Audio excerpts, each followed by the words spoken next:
Hello. Hi, everyone. Welcome back. I am so sorry. We had a couple of misstarts there. We are live now. Hello. Welcome to the second round of the full wardrobe tour.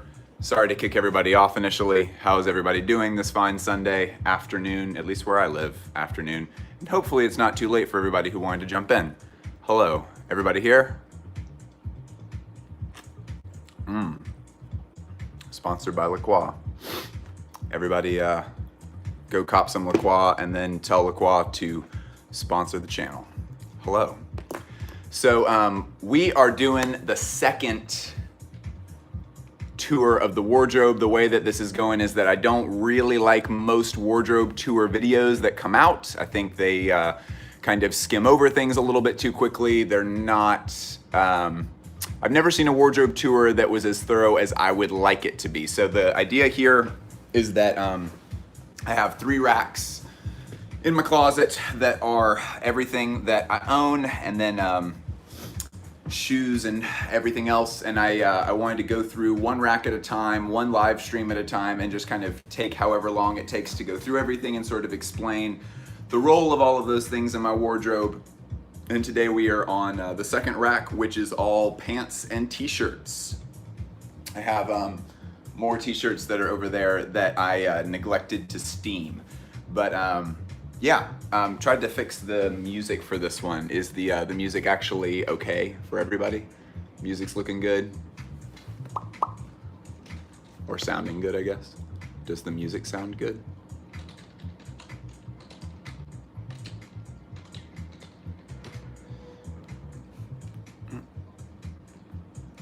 Perfect, okay, cool. So, we're gonna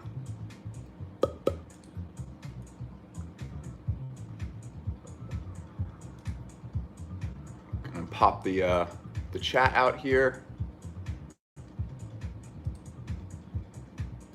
All right, cool, we're in business. What's up? All right, is everybody doing pretty good? How is everyone? Before we get like totally started. Play copyright ukulele, please. Copyright free ukulele. I don't think we're gonna do that today. If you have some sick, free, copyright free ukulele slaps, please send them my way. Otherwise, I think we're gonna stick to the gentle house music. Yeah, what's up? Okay, so somebody was like, I'm so stoked I just signed up for your Patreon. I saw that, like, right as I was starting to eat and be late for my own live stream. I saw that you signed up. I really appreciate that. Everyone should sign up for my Patreon, and we'll have, you know, reminders about that throughout the live stream. So yeah, this is probably not gonna be a try-on video because we have mostly t-shirts and pants, which would be kind of cumbersome to get on and off. And look guys, if you wanna see me trying on pants, you gotta join my OnlyFans. That's the reality of it. So, cool. I guess we can start. Let's start. So, as before, we're gonna start over here, work our way that way, and then cover all of the shoes that are a little bit off of screen here, and cover this pile of tees that I did not steam. So, this is a pair of sweats that I got from Lindsay for my birthday. Yeah, my birthday last year. That, along with the shirt that I'm wearing, a couple of things that I got from Lindsay for my birthday. This is a pair of Lanvin sweats, which I love so much. I want to say that they are. It's two different materials. So, wow. Ooh, let's also plug up the phone so that we're not going to die midstream. Blammo. All right, cool. I'm gonna say it's 2 different materials, but they are extremely cozy and kind of delicate. So, the way this works is that they are silk, and then there's a lining underneath it that's cotton. So So just like regular cotton down here, and then silk out here, which is lovely. They, when you're wearing them, you can kind of feel like, I'm very delicate, be extremely cautious with me. But yeah, it's just a standard pair of sweats, but they are very, so I'm trying to catch enough light in this. Yeah, you can see that like the silk part is extremely thin, very translucent, but they're very translucent. They're very like swishy, which I tend to like a whole lot. I usually wear these with this shirt, which is a very oversized shirt by Zegna. So like what I've actually done is I have taken the actual like full shirt, and because it is like so massive, I can actually just like tuck the back, the topmost button back behind my neck, and then button that. And then I really like how it drapes if I wear it like that.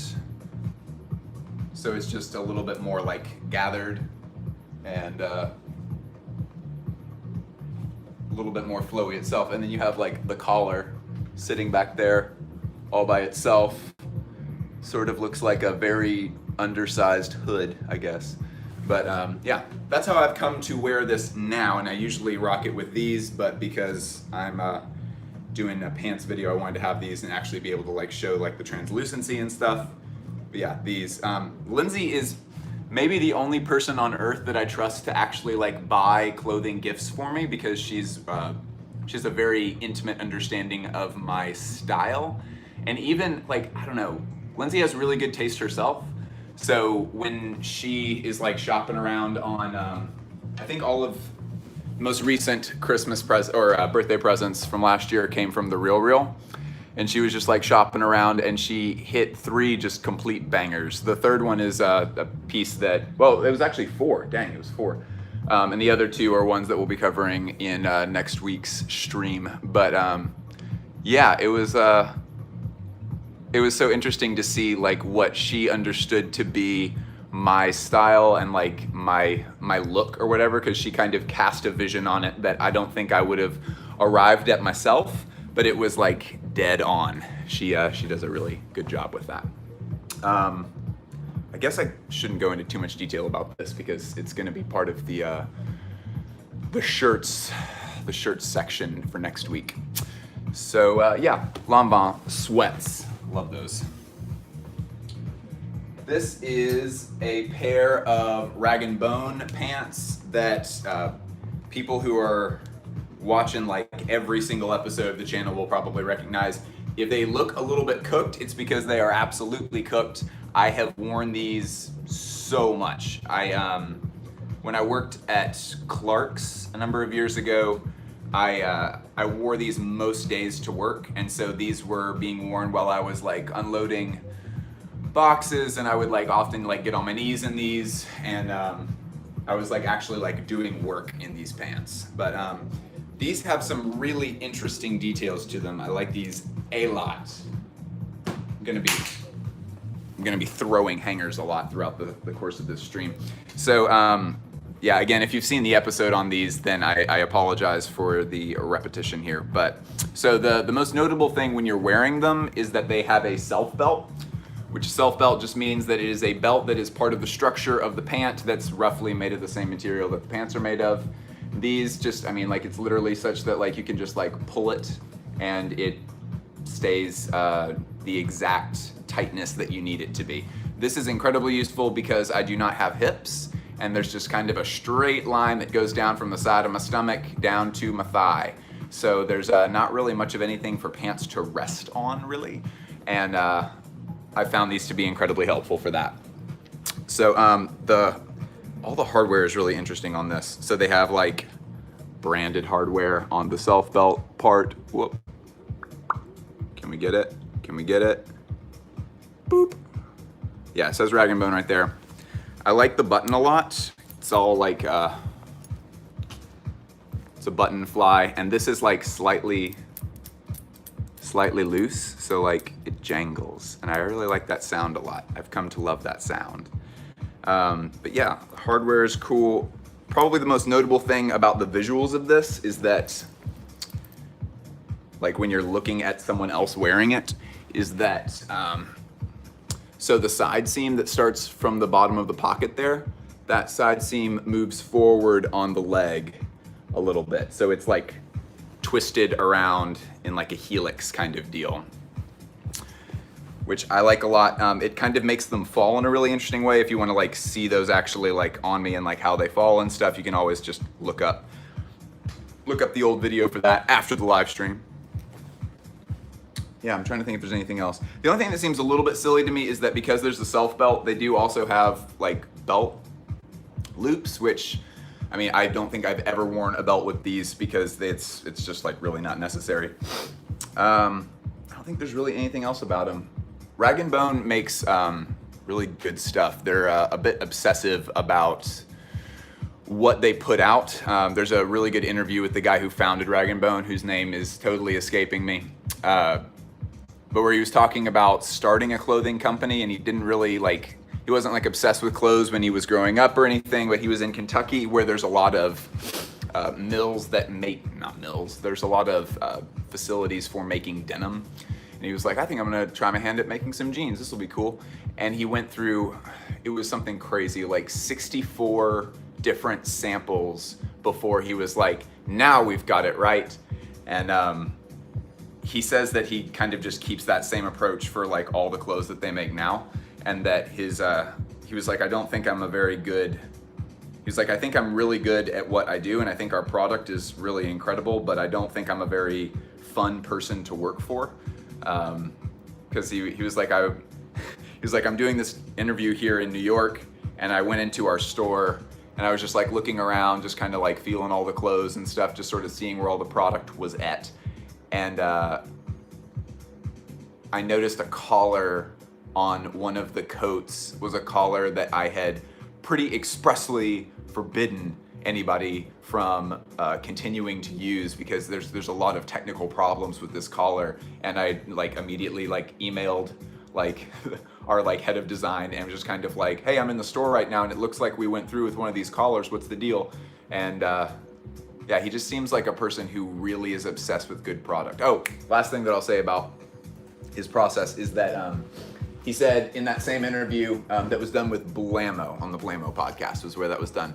He said that the way that he designs t-shirts is he gets out all of the t-shirts that he owns and then he goes through each of them and says like, I love this about this t-shirt and I hate that the t-shirt does this and doesn't fit quite right here and that this sort of seems weak here and he does like a pros and cons list for every single t-shirt that he owns, and then he takes all of those pros and he turns those pros into a t-shirt. And that's just like, that seems almost like the way that somebody who isn't an expert would go about it. Like if someone wanted to very cautiously design something, that's the way that they would do it. Be like, okay, well, bridges. I don't know anything about building bridges, but I'm gonna just take all these things about bridges that seem to work, and then I'm gonna write those things down, and then I don't know, I guess we'll see what kind of bridge we come out with. But it's interesting because he's built a whole company that's, I mean, a very successful company that sort of seems to be like an outsider's design work. And I'm sure at this point, because he's so deep into the company, that he is very capable of doing traditional methods of design and stuff. But it just sounds like he's super passionate about the way that product functions. And as a result, like, I mean, those are some of the best pants that I've ever owned. I've been just shockingly impressed with them. I love them so much.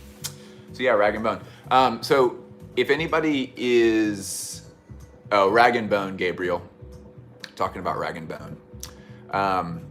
So as with last week, as people have questions, please come up with some good questions. I often say this, but I kind of pride myself on having a YouTube audience that is the smartest. I sort of have all the sharp ones in the subscribe box. But yeah, part of that is that I really want to hear some good questions. So if I don't cover something, or if you want to like know some like detail about a specific piece, please drop in with some questions. And yeah, I'll kind of go through like 3 or 4 pieces at a time, and then I'll come back and read through the chat and see if we have any good questions that we need to answer, and we'll go from there. Let's try to keep today, I mean, like hold them until the end. Let's try to keep all the hold your non-specific questions until the end. If you have questions about like just like general fashion things, we'll have a little bit of time for that at the end. But mostly let's keep the questions focused on like what we're actually talking about, so that this can actually be like a proper wardrobe tour. Yeah, cool. Next piece. These are incredible. So, Lindsay is obsessed with this designer who only does women's wear, named Gary Graham. This is one of the only pair of jeans that I own. Ugh, if I can hold on to them. This is one of the only pair of jeans that I own. They are by Gary Graham. They are technically women's jeans, but lot of fun details on these guys. We bought them. Basically, the way that Lindsay approaches Gary Graham is that she has like alerts set up on every imaginable platform where like a Gary Graham piece could show up, and she'll buy all of it, kind of. She owns like a dozen things by Gary Graham, who I guess like, we also did not about these jeans, but we did an episode together about Gary Graham and a specific jacket that Linz has. I'll show you the jacket real quick.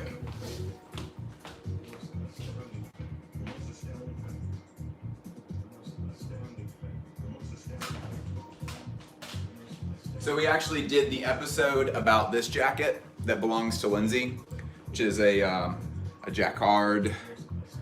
It's not printed on there. It's actually like a full jacquard, which is absolutely beautiful. Hang on one second. I'm gonna skip forward in this mix a little bit, because this is like the one annoying thing about it, is that they have the sample of Neil deGrasse Tyson saying, the most astounding fact, the most astounding fact. Listen.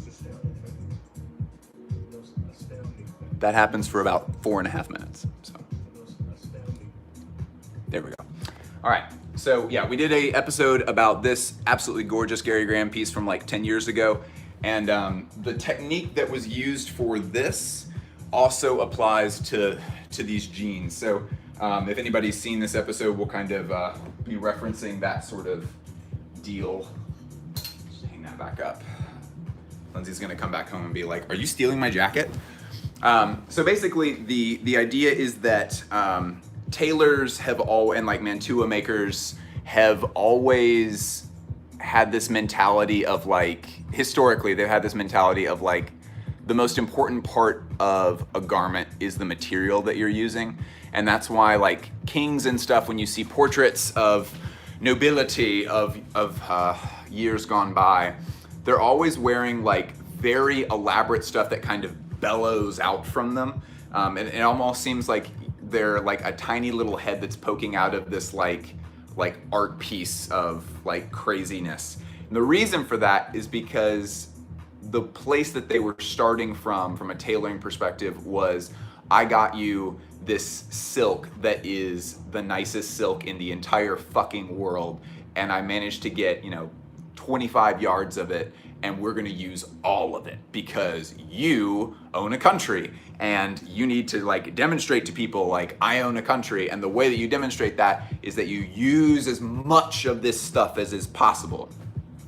And I need to pull the chat back up so that's at least somewhat prominent on my screen.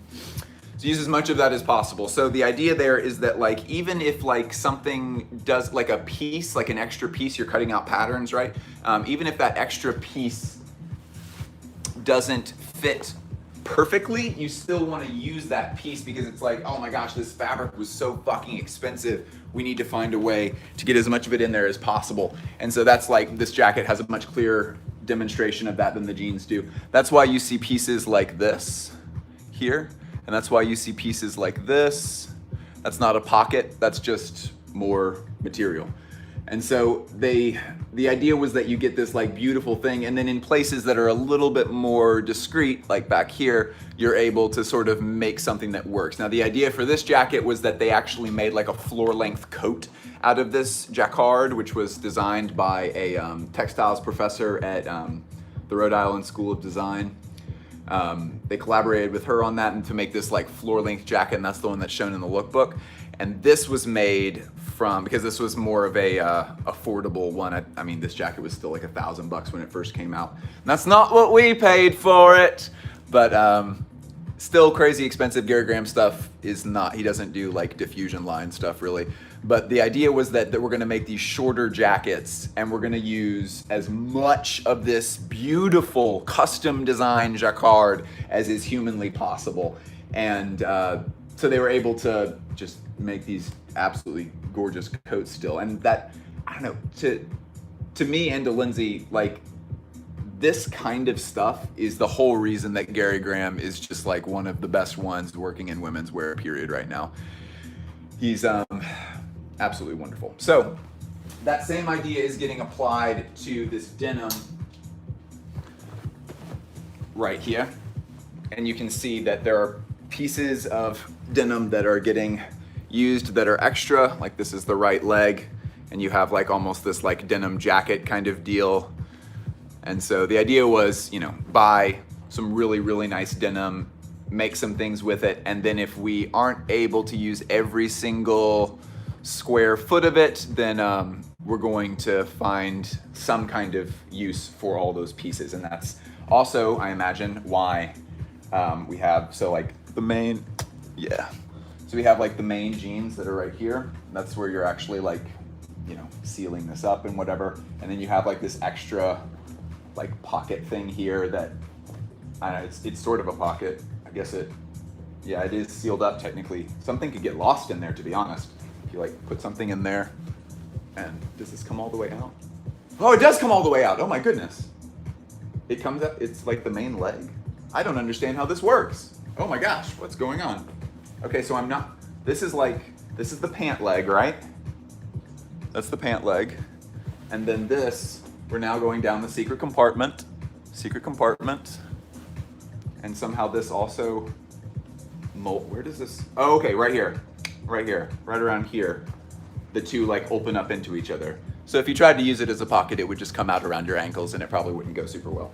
But either way, I usually just wear these. Oh, and this was given to me by Lindsay because we got it in and it technically is her size, or it was her size at the time. And we got it in and it really didn't fit super well. They were kind of baggy and I don't know, it's weird. Like girls in jeans, because like women have usually a little bit more like hips than guys do and stuff. There's always it's so much more difficult for women to get stuff that really like fits them. Whereas like, I feel like kind of one of the things that's sort of interesting about menswear is that like, you know, if you buy something by Raf and it's oversized, then it's just kind of like, yep, it's gonna look oversized. Like it's gonna look oversized on you and it's gonna look oversized on everybody. And that's sort of like something that's been one of the things that I think Kanye has sort of introduced everybody to, not that he introduced the idea of oversizing, but sort of this idea of just being like, if that piece is like really special to you, like, and you're a guy, your body is probably much easier, at least than like women, to just throw stuff on and just go for it. And he demonstrated that obviously a lot with the oversized stuff, and then also with that like when what was it? When Life of Pablo was coming out and he was on SNL and he wore that Balmain jacket, that really like spangly one that was clearly too small for him, right? Like it didn't fit him in the length of the arms and stuff, and the jacket was too small for him. It was too cropped, and like it clearly like couldn't have been like buttoned up. Like you couldn't have like actually attached it over his chest and stuff, because he's a very broad-chested man. But he just like put it on and he rocked it anyway.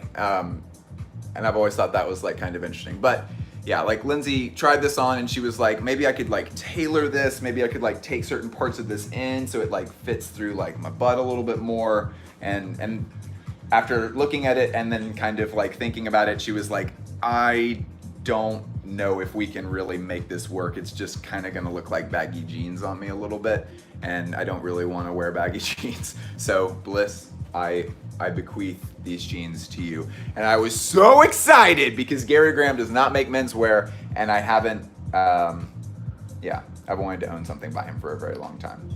But lots of fun little details on these, lots of opportunities for interesting stuff. I really want to like grab some suspenders and find a way to make that work. I would need to find a way to make them fit in the front. And I need to modify this a little bit because these attachments up here, this does not want to stay closed very often. And yeah. But yeah, this can be like buttoned right there, and then you just have like the front like that. Whoop. Oh, man, I'm trying to make it where like you guys can actually see here. Hang on. So that you all can see. I'm trying so hard to eliminate gendered words from my like neutral vocabulary, and it is shockingly difficult because like, I don't know, switching from like you guys to, which I understand is like a corny sounding thing anyway, switching from that to like you all or everybody is just, I like literally have to think about it every time. And now I usually like catch myself right after saying it, and it's not going super well. I'll probably say it again during this live stream, but understand that it is totally by accident. So that's what they would look like if they were like totally sealed up. But I prefer usually just to like keep this bad boy open and to just sort of let it hang and chill out. And usually, I'll show you one other cool thing that I do with these. So I keep my keys on a frog clip, which is something you may have seen from these obscure designers, Virgil Abloh.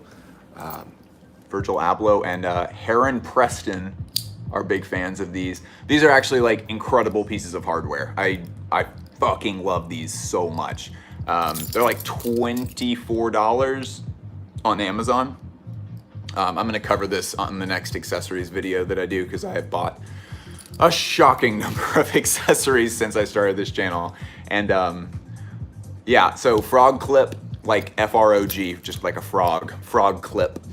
And it's made by a company called Kong, which is an Italian just hardware brand. They just make climbing and utility stuff like this.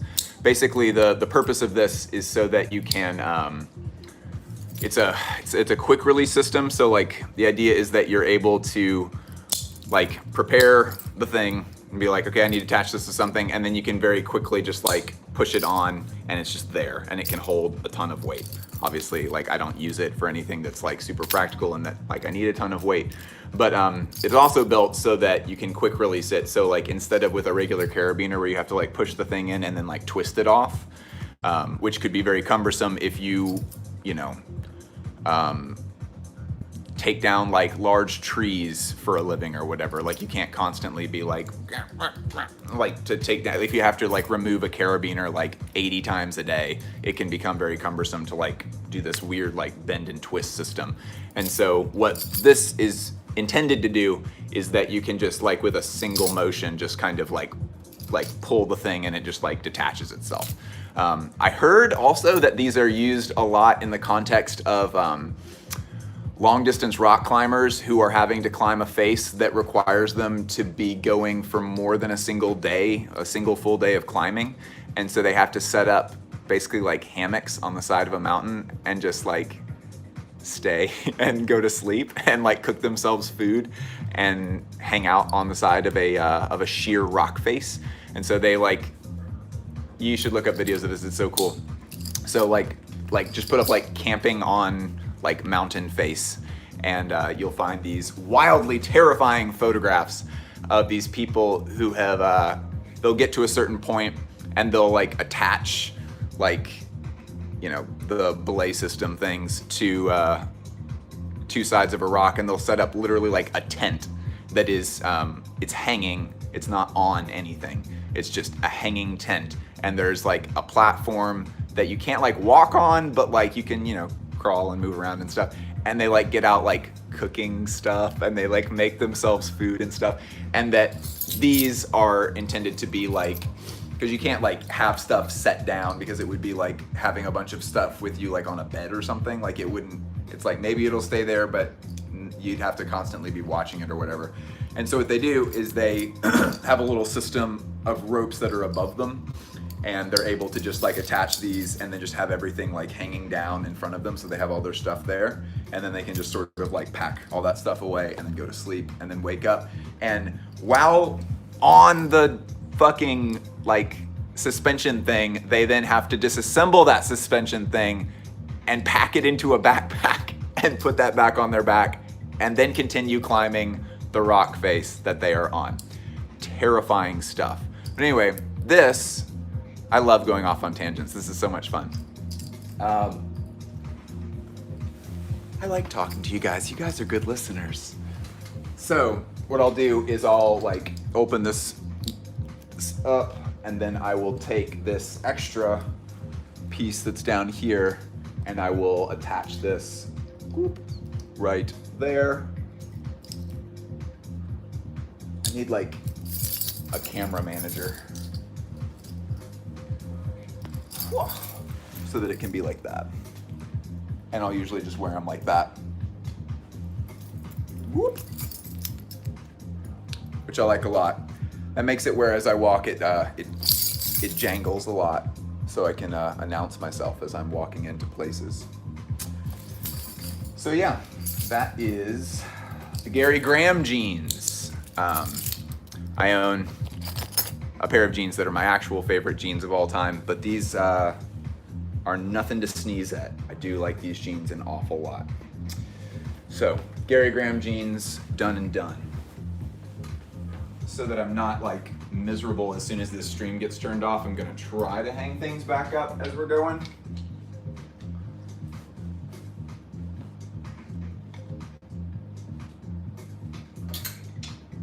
Okay, next up. I know what these are. This is another, I mean, there are so many pants that I have that I've already made videos about. So for anybody who's like an OG viewer and you've seen just a ton of the other things, I apologize for all of the repetition. So this is a little brand called Comme des Garçons Un Plus, and these are an XL pair of trousers. I forget which season these are from. I looked it up when I was researching for the original video, but that was over a year ago, so bite me. It's Riri on the zip, which make just a lovely sound. Hang on, listen. So, where is this at? I'm gonna turn that off so that you can actually like hear this. So, oh man, I need it like close to the mic, but also, there we go. Hold it upside down. So, it's like a very like muted,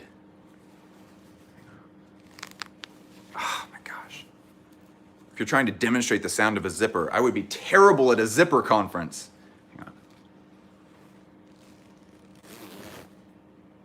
Kinda. I don't think anyone is able to actually hear this.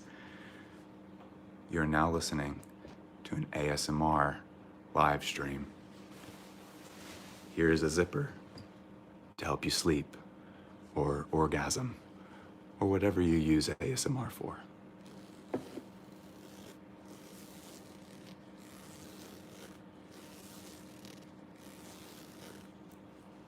I came.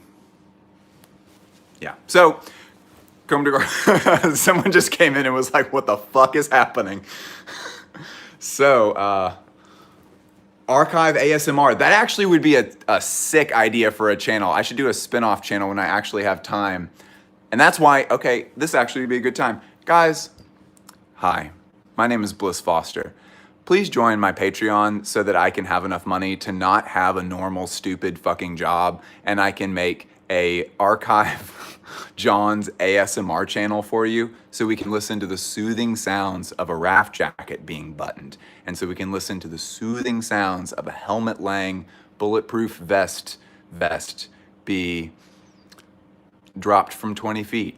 Very, very soothing things but I can't get started on this miraculous project unless you support me on Patreon. That's patreon.com.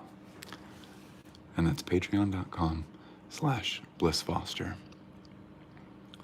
Please support today. This is a very high-powered microphone. It was extremely expensive. And I am now $28,000 in debt because of this incredible microphone. Please save a life and join the Patreon. There we go. If that doesn't make you sign up, I have no idea what will. Comme des Garçons, plus trousers. This, according to, I think Tim Blanks wrote the review for these, but these were inspired by, the whole collection was inspired by the Teddy Boy movement. And Teddy Boys are, if you believe the words of Vivienne Westwood, that's kind of when the idea of the teenager, as we now understand it, like the idea of youth culture sort of began, is with this, this group of like gang boys, basically, in the UK back in, I don't know what the timeline was. I don't know when that actually was. Can someone in the chat tell me when Teddy Boys was like happening? I want to say the 20s, but I don't think that was right. Maybe the 19-teens. But anyway, what she described was that Teddy Boys were kind of the first youth culture movement, because the way it was being talked about in the press was that they were saying, like, there's groups of gangs of young men and they dress like this. Like, this is the way that the news was pitching this phenomenon. There was a ton of gang violence in London, ton of gang violence. And like, not like American gang violence where like somebody's doing something fairly normal and then somebody like drives up and like three people like open up a van and like somebody like shoots somebody and is like, don't fuck with us, and then closes the van door and then drives away. So that's a very American style of gang violence. Hey, we got a Patreon. What's up, Nolan? Thank you so much. The ASMR is coming, buddy, and it's just for you. Only Nolan is gonna get to hear the ASMR because the rest of you are sitting there consuming free content, just sucking it into your bodies, and you just think you can get away with it, but not Nolan. Nolan is a brave soldier. Thank you, Nolan. Anyway, so it was not a very American style of gang violence. It was like this very, I guess, English style of gang violence. I don't know. I don't know if this is like set up to a specific. I know some of you people pay for it. I am 100% joking. These are jokes, folks. We're ideally just like hanging out. Yeah, get on my premium Snapchat, y'all. We're ideally just kind of hanging out here and joking around. And you guys joke around in the chat all the time. I get to shell out some jokes too. So, very different kind of gang violence, because they were just like starting these crazy fucking fights, like fist fights, and they had knives, and they would put razor blades in the toes of their shoes. They would like cut open a little slit on their shoes and they'd like install razor blades in there so that they could just like kick the shit out of these other like guys. And the way that the press was talking about this is like all this crazy gang violence is happening and it's wild and it's fucking crazy and you're in danger. Like the classic news thing for adults is that they're just kind of like, teens are doing stuff, you're in danger. And the way that they were pitching this is that they were like, all of this crazy stuff is happening and you can know that you are in danger by the way that they dress, because all of these guys are wearing these oversized trousers and these oversized, very boxy jackets that are cropped. So they're like way too short for them. So these cropped boxy jackets and these baggy trousers and stuff, those are the dangerous teens and those are the people that you need to stay away from. And if your child is dressing like that, you better warn them to not go down that bad life road. And so because it was talking about this youth thing and it was talking about it in terms of like violence and crazy shit, but also the way that they dressed, that then made it where it was like all these teenagers who were just kind of like, well, I've got a little bit of extra money. My mom knows how to sew. My mom can probably crop a jacket. Like, Mom, can you like crop this jacket for me? Not because they were like, I'm gonna get into some gang shit, Mom, but because they were like, These like kids that are living in these other parts of London that I see, hey, what's up, Daniel? All right, cool. We got another patron. And Daniel is, what's a level above soldier? Daniel is a lieutenant because he is a $9 a month patron, which, if you think about it, $9 a month, that's not too crazy. I mean, like, come on. How much you guys spending on like eating out with your friends and clothes and stuff? If you think about it, like, I mean, every time you like cop a cool jacket, if you were just kind of like, I should also like kick Bliss Foster some Patreon money, that probably wouldn't be a big deal, especially if you're already copping a jacket. Thank you so much, Daniel. That's very much appreciated. And so after that, she was like, this is sort of the invention of the modern teenager, because it's these kids who are trying to imitate these other kids who are doing legitimately dangerous, like crazy shit. And so yeah, anyway, this is very widely thought of as like a general point of inspiration for a lot of fashion things. So it's not a particularly unique one, but that's where the inspo for this collection came from. Again, I can't remember what actual season this was, but extremely baggy. These are so baggy. And I got some inspiration from a magazine, which I don't think I could pull it up. I have too many magazines. I don't remember which one, but one of the first fashion magazines I ever got was somebody wearing a jumpsuit, like a workwear jumpsuit, like coveralls basically, and they had a belt. Excuse me. And they had taken their arms out and they were just kind of letting the sleeves of it like sort of hang, and they like had this belt like very sloppily tied right here or whatever, and they had a shirt tucked into it. And I was like, oh, that's really sick. You have like pants, but it's like there's extra stuff hanging off of the pants. And that was like right when Dries was doing those very high-waisted pants where like the belt loops were installed a little bit lower, but they were super high-waisted, so you could like kind of let the pants sort of like pour over a little bit. And I was like, I really want to do that. I really want to do that. And I found these, and I wanted to own something by Comme des Garçons anyway. This was my first pickup that I ever got from them. And the way that Comme des Garçons sells these is sort of like classic tailoring, for the Homme Plus line at least, is where they'll often sell them where you kind of have to take them to a tailor to get them modified to fit you or whatever. These are fucking-mungus on my waist. These do not even come close to fitting. And if I just put them on, they like come up to like here. They like could almost cover my nipples. It's very high-waisted trousers. So what I do is I put them on as high-waisted as I can, and then I take a belt, and I usually tie the belt like, I never even have to use the zipper. Like I'll like kind of lock the zipper into place down here, and then I'll put the belt like right across, like right here, and then I have them just sort of like turned out, and then I basically just wear the pants like this. And what's really fun is that, especially in the back, I can take the pockets and turn those inside out, so they're just kind of like hanging out the back and stuff. And I just like, I mean, there are no belt loops to support that idea, but like I just get a belt and just tie it around my waist and just attach it right there, and then it's like my pants are like blossoming.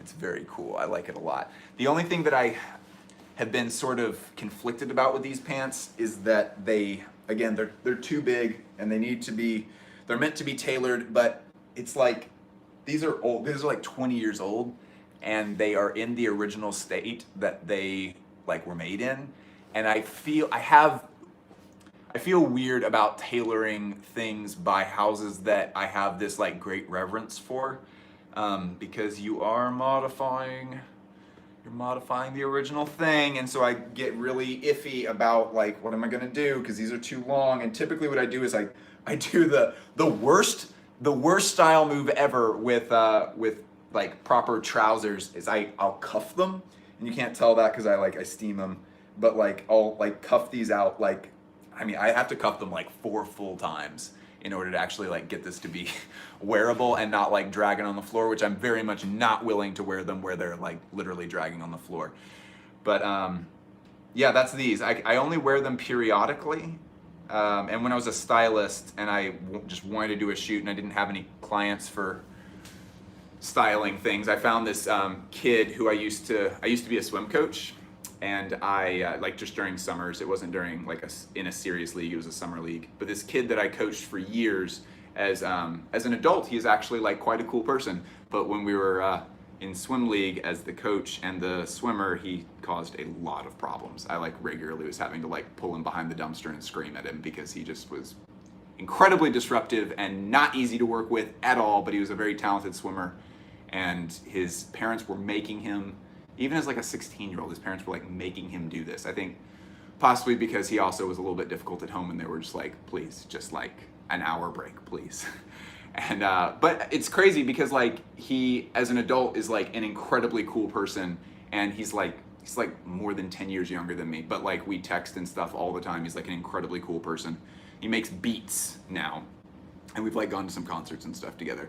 But I found him and was just kind of like, would you be willing to like just wear clothes, like not modeling, because I know that he's not a fashion person at all, so like the idea of like modeling something would feel really weird to him. I was like, just literally like put the clothes on and just like walk around in them and stuff, and I'm gonna take pictures of you. And this is one of the things that I used for that. So I have this very close association with these because they were like the first like styled shoot that I ever did, even though I was concepting it and like I built it entirely from my own wardrobe, and I took the pictures and everything. So very DIY, but yeah, these are very special to me. I love them a lot, and I still don't know if I should get them tailored. I don't know. Put these back. Let's check some comments real quick. Let's check some live stream things. Andrew said, hi, Daddy. Hi, Andrew. This is lovely. My skin looks so beautiful. Look. Beautiful, beautiful, pale, pasty skin. Okay, so, okay.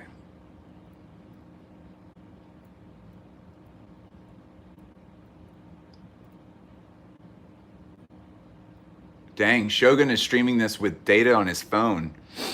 Shogun is very rich.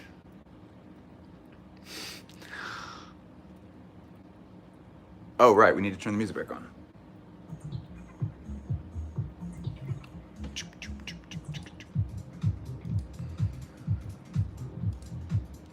Okay. Let's see. Where you go? I switched. Someone asked. Okay, again, we're trying to keep the questions focused on the wardrobe right now, but I guess if I feel like answering a question that's off topic, I will. Someone said, what made you go for a buzz cut and where are your frames from? The frames are Mickley, which I've loved so much. My dad has a really good, my dad has an art degree, and he is really profoundly good with color. My father has a much better understanding of color. You know how like my dad almost has like the equivalent of like perfect pitch when it comes to color, where like he understands the way that colors go with skin tones, and he's really not, I don't think he would describe himself as like into clothes at all, but like basically every article of clothing that my mother owns was either purchased by me as like a Christmas gift, which is just a few things, or basically everything was purchased by my father, because my mom does not give a shit about that stuff at all. My mom does not care. But my mom is extremely pretty. Like my mom is really gorgeous. And my dad has picked out all of her clothes for her. My father understands like what goes with skin tones, et cetera, really, really well. And he picked these frames out for me when I was in high school. I think I was 17 when I got these glasses originally. And they're very, very worn out. I can't see anything if they're not on, so I can't tell how clear this is. You can like see that like the plastic is like wearing away in certain areas. But I think he was correct when he said, because it was like between these and like some very like Weezer like black frames or something that I would not have worn for any amount of time realistically. And we were like talking with like the eyeglass salesperson, and at one point he was like, okay, wait, Bliss, come here. And he like pulled me aside and he was like, here's the deal. I understand the black frames are cool. I understand that that's sort of the look that you want to go for. These glasses pair with your skin tone so well that these glasses are something that you could wear for forever, basically. Like, it's cool to have glasses that are very statement glasses, but what's really cool is to have a permanent pair of glasses that almost seem like they could conceivably be part of your face. Not in that they not in that they are the same as your skin tone, but in that they complement it so effortlessly that like, I mean, these are pretty big glasses, like these are large, but he was like, these complement your skin tone so well that it almost like conceivably, like people, I don't even think people will notice that it's there. It just looks good on you. And I was like, all right, sold. and he was right. I honestly like love how these look on my skin and stuff. What's crazy is that these are so wide that they do not fit because I have a very, very thin face. Like my face looks like it got like squished together when I was a child. And so what I have to do is I cut up old business cards that I used to have. You see that little white slip there? I have to put those in the little hinge there in order for them to fit my face. I have tried probably 5 times to have that thing done where you like take them to a optometrist and you like dip them in the like boiling hot sand so it like makes them like moldable, and they like try to like adjust them slightly so that it'll like fit better on my face. It never works. It's either like too loose and they like slowly are like doing this thing, or they're like so tight back here that it gives me like a headache after like 20 minutes of wearing them. Literally the only solution I could find was to like slip little pieces of paper into right there and then keep them on like that. So, and then the buzz cut is because I used to have very long hair. I used to have an undercut all along the sides and the back. So like just up here, I grew that out for 4 years, and I thought it looked really cool. I liked it a lot, and I took really good care of my hair for the first time in my life, which was like interesting. I like barely ever shampooed, and I would like keep it brushed and stuff. I would never like blow dry it, and I'd never even towel dried it really. I would just like barely like touch it with a towel and then let it air dry and stuff. And I used like the whatever oil stuff you're supposed to use in it. And I literally only got it cut one time to just like get rid of split ends, but it was 4 years of growth, and it looked great because all I had to do was like Lindsay also has an undercut. She has extremely thick curly hair. And when you have a lot of curly hair, then it's like the individual hair follicles are very thick.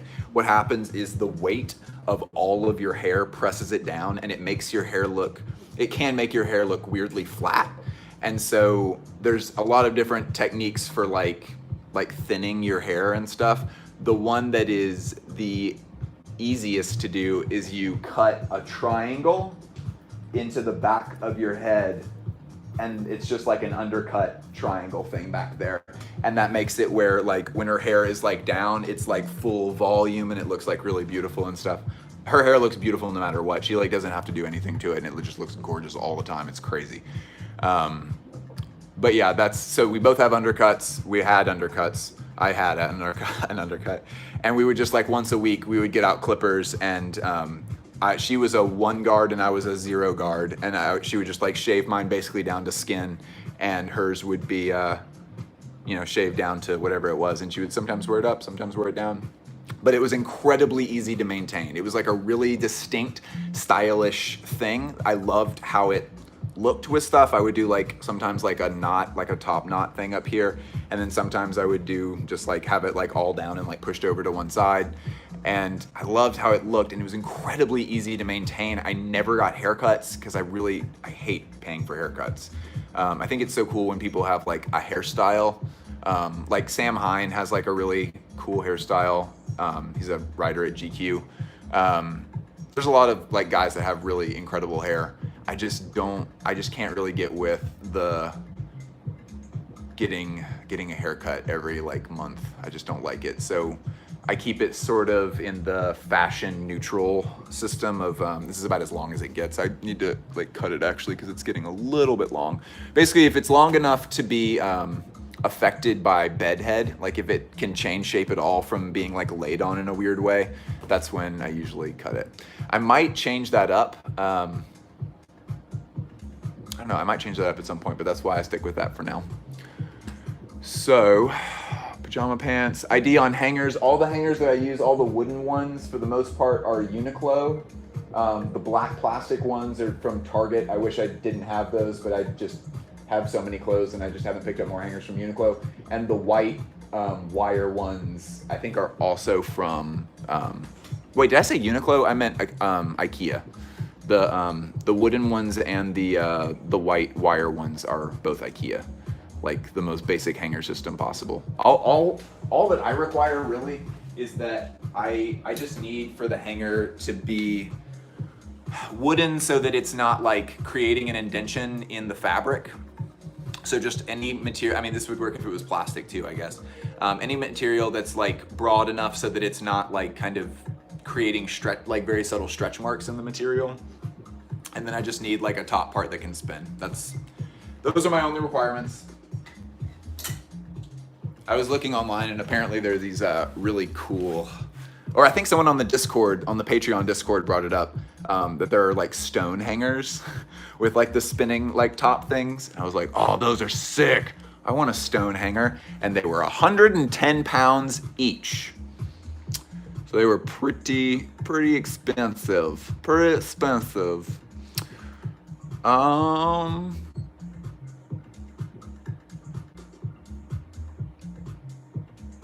Someone asked about Statsbalat. I like Statsbalat. I need to look into his more recent stuff because I keep hearing about cool individual products that Avery comes out with. And I'm like, I don't remember seeing that in the lookbook. And then I remember that the last time I looked at his lookbook was like a year and a half ago, and he's probably come out with a few more since then.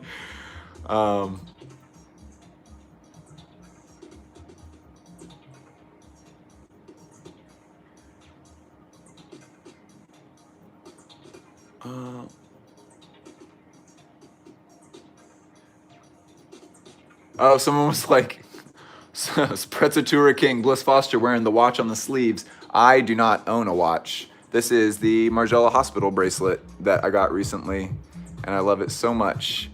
And yeah, I like it. I like it. I like it. I need to figure out a way to clean it because I don't know what the material is. It's the MM6 one.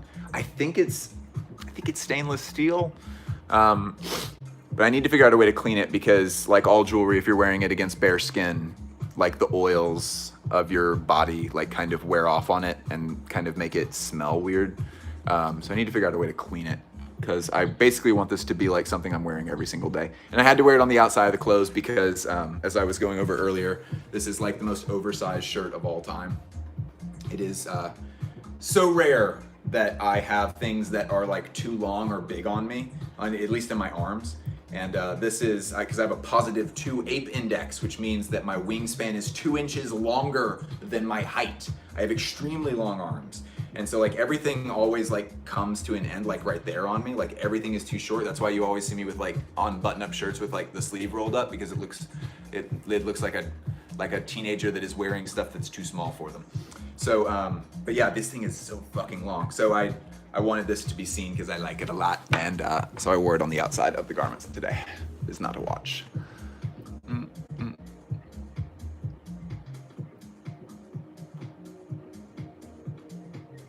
Oh, this is sort of embarrassing.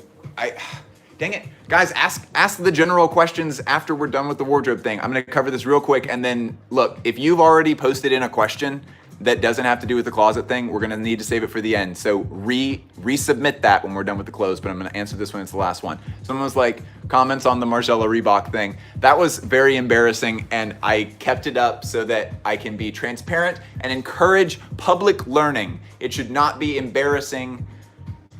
It should not be something that is so embarrassing that like you can't do and you have to delete evidence. I basically saw really quickly while I was in the middle of other stuff that like I couldn't really pull myself fully away from. I saw that Margiela Reebok was coming, and I saw their little promo video thing that's like 15 seconds long, where it's like it shows the Margiela logo, and then it like this like liquid comes out from around the corner, and the liquid forms itself into a Reebok Instapump with the little slit of the tabby thing in the front of it, and it looked like ass. It looked so fucking bad because it was like a Reebok like a 2012 hype Instafury high top that was just like a regular sneaker, and it just had the little slit of the tabby thing at the front of it. It was like the color blocked red, white, and blue one. Like it looked like ass. It looked so fucking bad. And I was like, that looks horrible.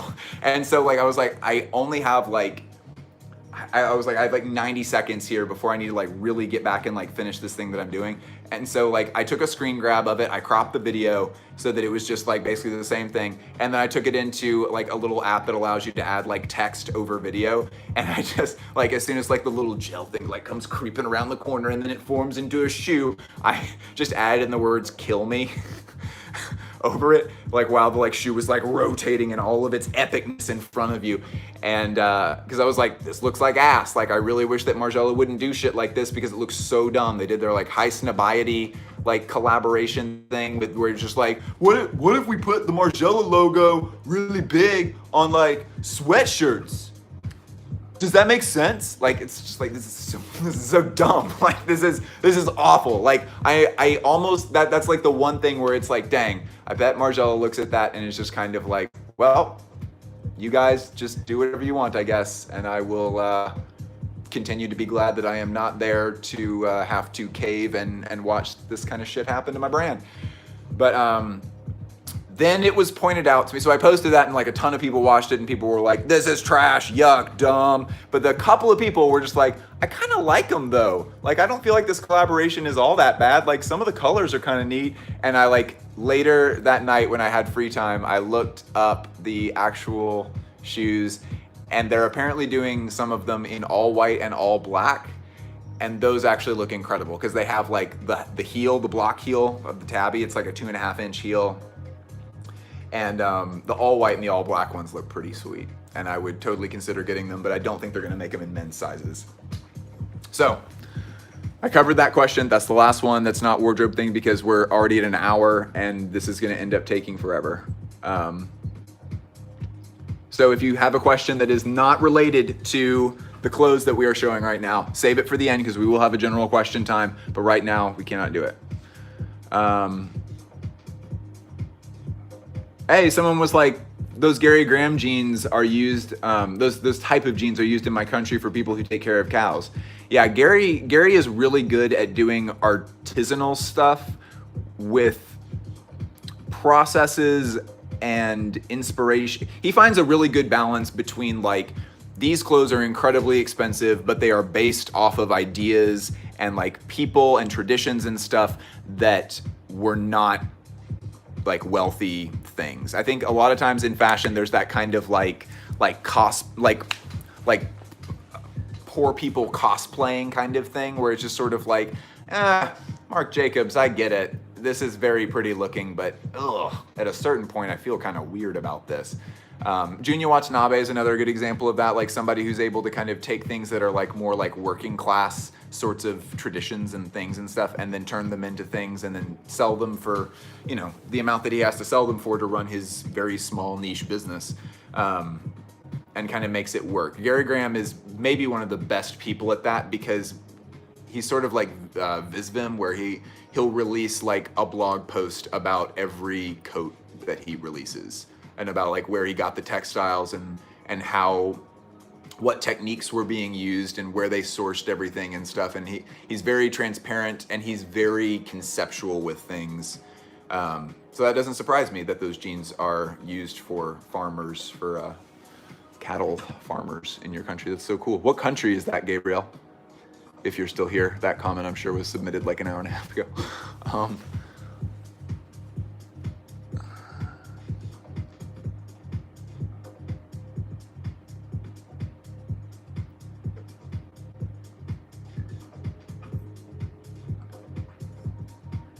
Let's see. All right, so we are just looking through the chat here real quick.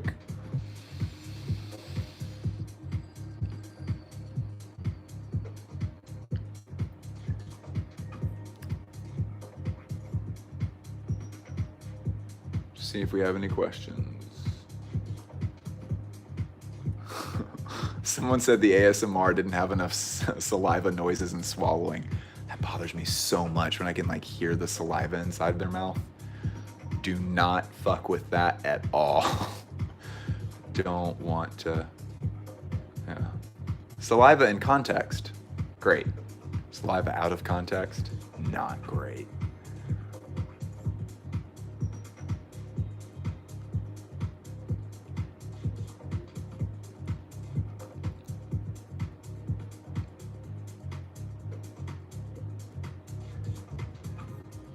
Very few questions. Very few questions. A lot of people saying, hi, Daddy. Hi, son. Let's see.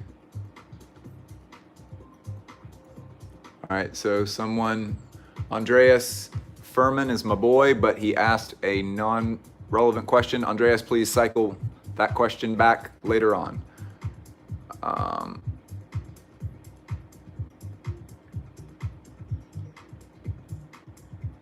Yeah, and someone was like, I literally just noticed that Bliss wears glasses when he started talking about them. See? It's pretty crazy, right? Oh, Biscuit Games came in to say goodbye.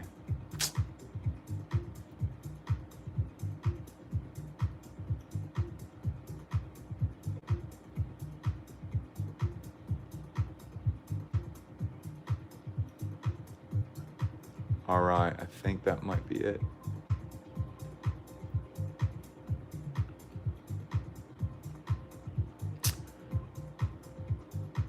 Someone asked about the Kiko ASICs. Please cycle that back around for the end of the live stream because we're just keeping it focused at the moment.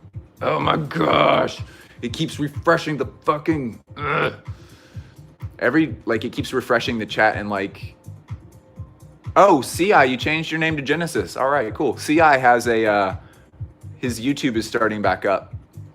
And it goes by the name of Genesis now. So if you do like Genesis CI, like SEE space EYE, you can probably find it. And he's a very smart person. He knows a lot about clothes. It's definitely worth a follow if you want to get in on the ground floor of a new YouTube channel. It's probably gonna be pretty poppin' here in a couple of months.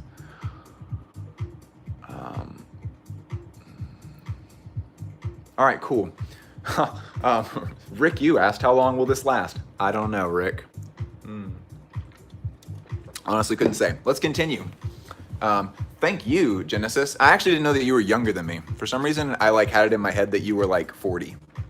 No idea where I got that idea from, but I was like watching the video this morning in bed and I was like, huh, look at that young man who is 26 years old and not 40. Okay, so we're now on to the more practical stuff. So the pants that I'm wearing right now, let me get my slippers off. Pants that I'm wearing right now and these pants, and maybe one other pair of pants. No, that's it. So these and the ones that I'm wearing right now are both by the good brand Theory. Theory pants. They're about as like standard a trouser as you can have. I really like the material that Theory uses.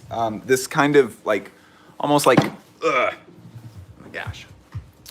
It's almost like stretchy fabric. It's a little bit stretchier than, it's almost like women's trousers, like dress trousers, which, you know, obviously like every mall brand at least is like trying, like Express and like, you know, whatever the fuck is at the mall.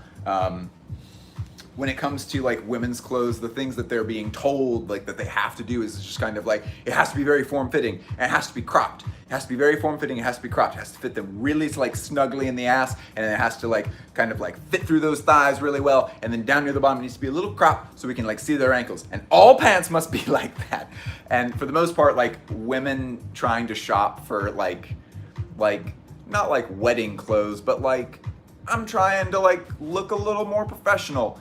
The options are so limited, it is discouraging. Like Lindsay and I went shopping one time because she was just like, I don't want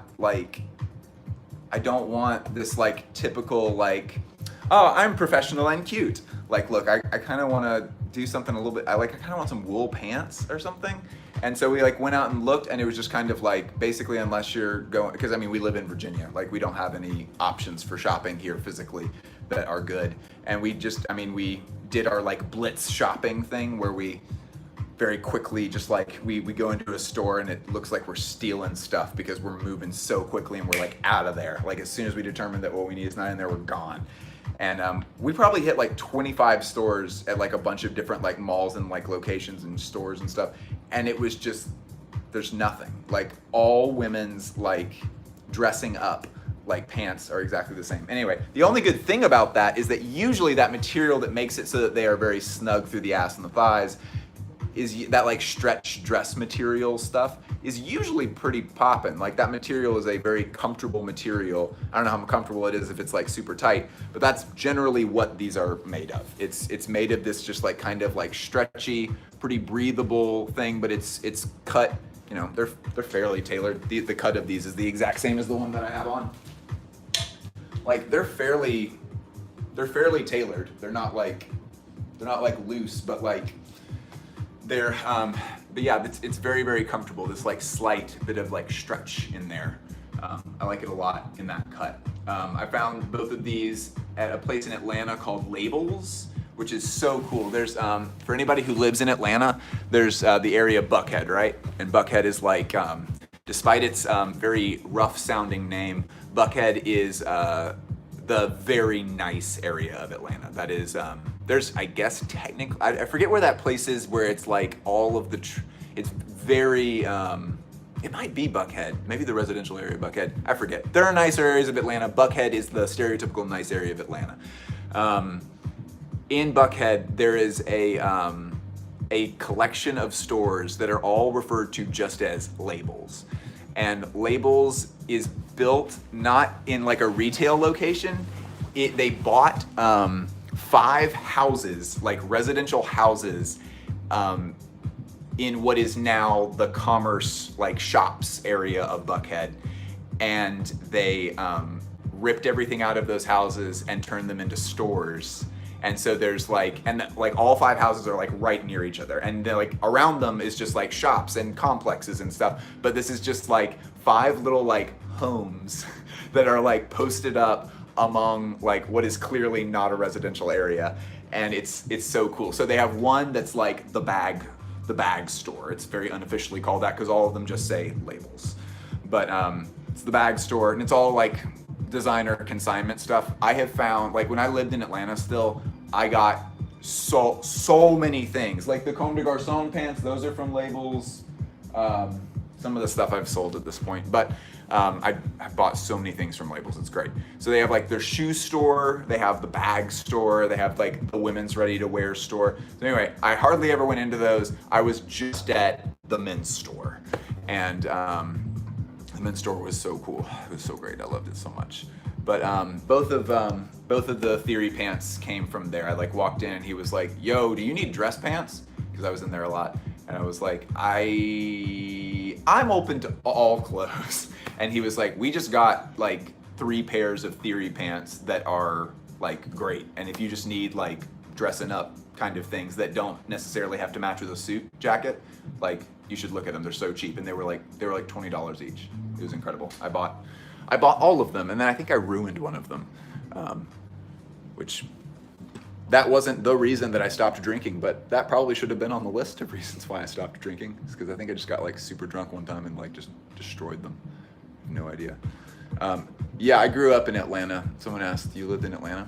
Yeah, I was born and raised in Marietta, Georgia, which is a suburb of Atlanta that is close enough that Atlanta sprawls so hard. It's like LA. It sprawls so much that basically, unless you live way the fuck out, you basically just say like, I live in Atlanta. And you don't pronounce the last T either. If you're a real OG from the city, you just say Atlanta, and it's just Atlanta, no T. Anyway, so Theory pants, they're cool. They're nice. They get the job done. I'll be honest, I don't find a lot of occasion to wear them, but yeah, they all have this little extra detail of like, oh, we have the little like closures here to like seal them up, and then there's an extra little like button that's meant to be buttoned on the inside, so it, you know, takes a solid like 2.5 minutes just to close them up after peeing, which is great. You can always tell the quality of the pants by how long it takes you to finagle them closed again after you have to open them.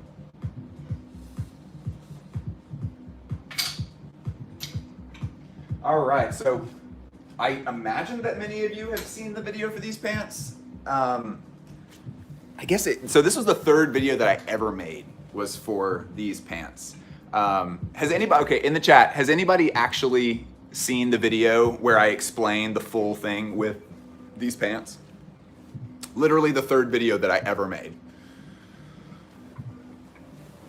Okay, cool. We do have a few people who actually have seen it. So the yeah, GQ podcast. So basically, I was listening to Corporate Lunch very early on. This was like their 11th episode or something, and it was the pants episode. And Noah Johnson, who is Noah is like the representative for fashion forum nerd culture, kind of. He doesn't really ever explicitly say that, but like he's very clearly like from the boards.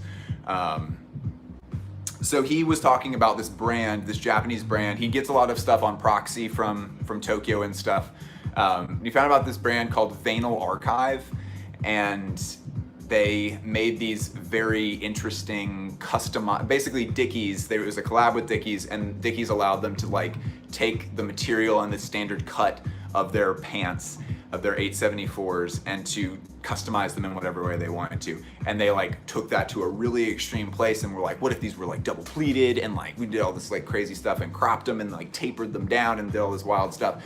And he was like, these are like some of my favorite pants that I've like ever owned in my life. He was, and then Will, his co-host, was like, cool, where'd you said you got them on Proxy? And he was like, yeah, you're never gonna be able to find them, to be honest with you. And Will was like, flex, that's pretty cool. And then they moved on, and I was like in my car, and I was like, fuck you, Noah Johnson, I will find them. And I spent a ton of time trying to find these pants, especially because after I looked at pictures of them, I was like, holy shit, like that, I've never seen maroon Dickies like that before. They're so cool.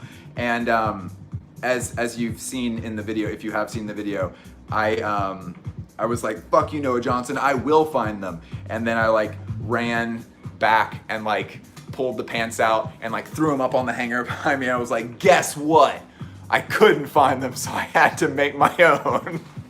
And the timing for that is a lot better if you're able to like cut things together. This is a live stream, so I'm not able to like cut this and stuff. I promise the comedic timing of that was, it was perfect. But anyway, basically what I had to do is I had to find the exact dimensions and the cut and like a lot of detail pictures or whatever of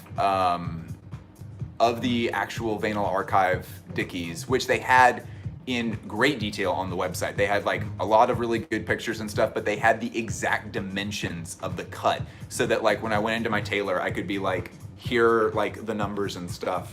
This is exactly what you need to make me. And like the tailor was like, I've never had someone come in with exact dimensions before. This is wild. But basically what I did was I bought Dickies that were like 10 full sizes too big for me, and which was a little bit overkill. They were like, you don't have to buy them this big, dude. Chill out. But basically, I'm gonna seal these up. Whoop. Basically, I had them add in a, basically said they would fit me at the waist, which these fit perfectly. These are like the only pants that like I don't need a belt for because they fit so perfectly. But I had them add in a double pleat to it. We had it tapered just a bit below the knee, and then I had them cropped a little bit so that it sat above. But I wear these, this is probably, it's a tie between these and my Helmut Lang jeans on like the pants that I actually like wear the most. What's up, Arline? Hey, oh my gosh, I can't believe you're in a live stream. How's it going? Arline is like one of our best commenters on the channel. Like almost every video has a very like thoughtful, like 3 or 4 paragraph comment from Arline, like talking about like her thoughts and like personal experiences with the subject matter and stuff. I'm so glad you're in a live stream. That makes me so excited. What's up? We're just doing a closet tour. Nobody else gets like a special introduction when they join the chat, but Arline does. We're just basically going through all the clothes. I don't know what left this way to this way, and we're about halfway through. We're looking at pants and t-shirts. So I had these created. I definitely don't advocate for like going out and like making fakes basically of clothes that you really like. But in this case, like it was sold out, and it's, you know, any resale for that, I could find nothing on like Rakuten and like Yahoo Japan and stuff. Like I couldn't find anything for it. It was totally sold out by that point. So I figured it was probably okay that I go and learn how to instruct a tailor on how to tailor some pants for me. They are worn to shit. I believe CI or Genesis pointed out that Kane pointed out that that yeah, the material on this on Dickies, jeez, I'm like spinning right now. The material on this does not age super well. I'm trying to think of a place where, yeah. So like you can see that like it pills really badly. And I honestly, what I need to do is I need to start learning how to starch my own clothes, because I feel like that would help a little bit. But yeah, I'm not super happy with the way that they've like gotten worn in. But again, maybe I should just steam it and starch it and see if that helps at all. But anyway, and I especially need to do that because this little guy here, I mean, like I'm bad, and I when I'm putting them up, I fold them like that, which you're not supposed to do with pants that have a front pleat in them, because I've almost made that line completely disappear. It's not even visible. I can see it here myself, but I don't think you guys can. But yeah, I love the color of these so much, and they just, it's nice because it's not like a super like look at me, like super fucking crazy pair of pants, which I have no problem with wearing stuff like that at all. But these are a little bit more subdued, but they're still in like an interesting color and stuff. I like them a lot. They're very literally one of my favorites.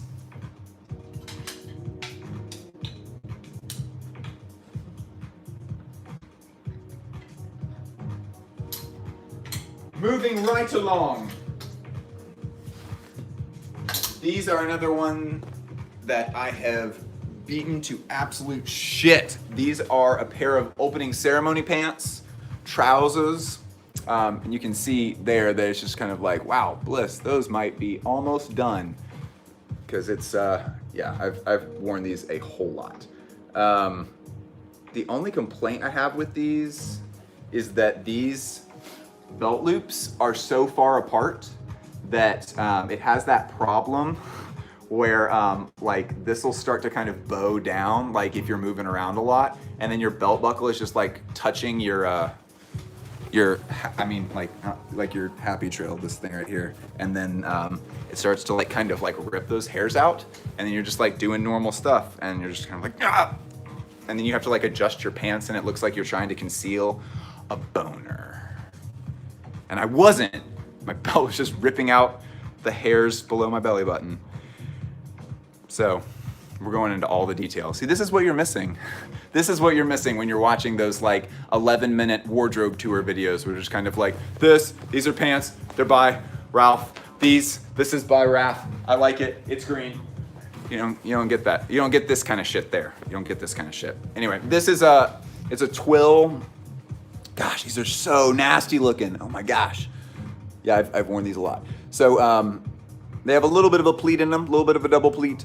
They're a cotton twill. No, they're not a cotton twill. They're a wool twill. So they're pretty heavy, which I like a lot. They're nice and toasty. They breathe really well. It's a little bit waxed out there at the front, which is further emphasizing how worn in they are. But yeah, again, I have gotten a lot of life out of these. The thing that's really kind of set these apart for me is that down at the bottom, we have a little system down here whereby they can be cuffed a bit.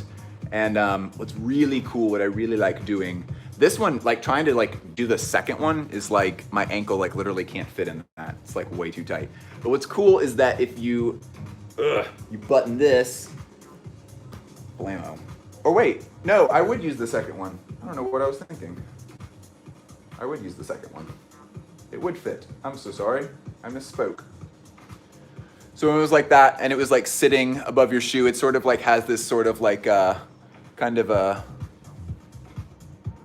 like an Hermes, like the Greek god kind of thing, where it's like sort of like wings coming off like your ankles kind of thing. Just like a very, very tiny, subtle detail, but I like that a lot.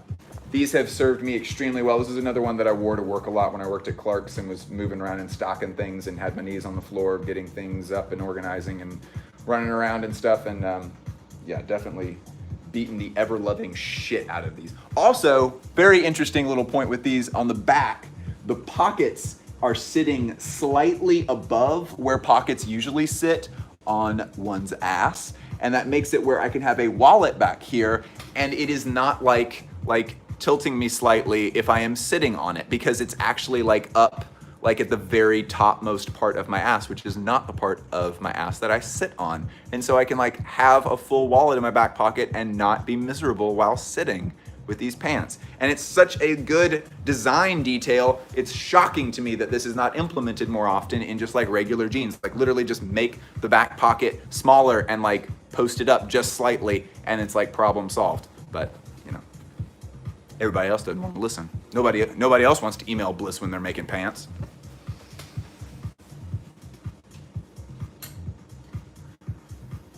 Now we get to a little piece of history, an excellent piece of history. We have arrived at the first pants, the first article of clothing, the first video I ever fucking made. These, the Cookie Monster pants. I love these. These pants are so fucking incredible. They are by Engineered Garments. I love them. These pants are my whole life. Not actually my whole life. I wear them very infrequently because they are, we're like talking about the negatives about all these pants first. I don't know why we're doing that. But this very unusual looking boucle is, so it continues up the front of the trousers, right? And then it continues on into the inside a little bit right here, and that is itchy as fuck. You have no idea how much misery this can cause. And so there has to be like a relatively thick t-shirt that is long. I have a very long torso.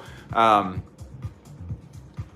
I have to have a fairly thick t-shirt that is long enough to be like tucked in and to stay fully tucked in. Because like if I like reach for something and then like this like touches my tummy, it's a bad day.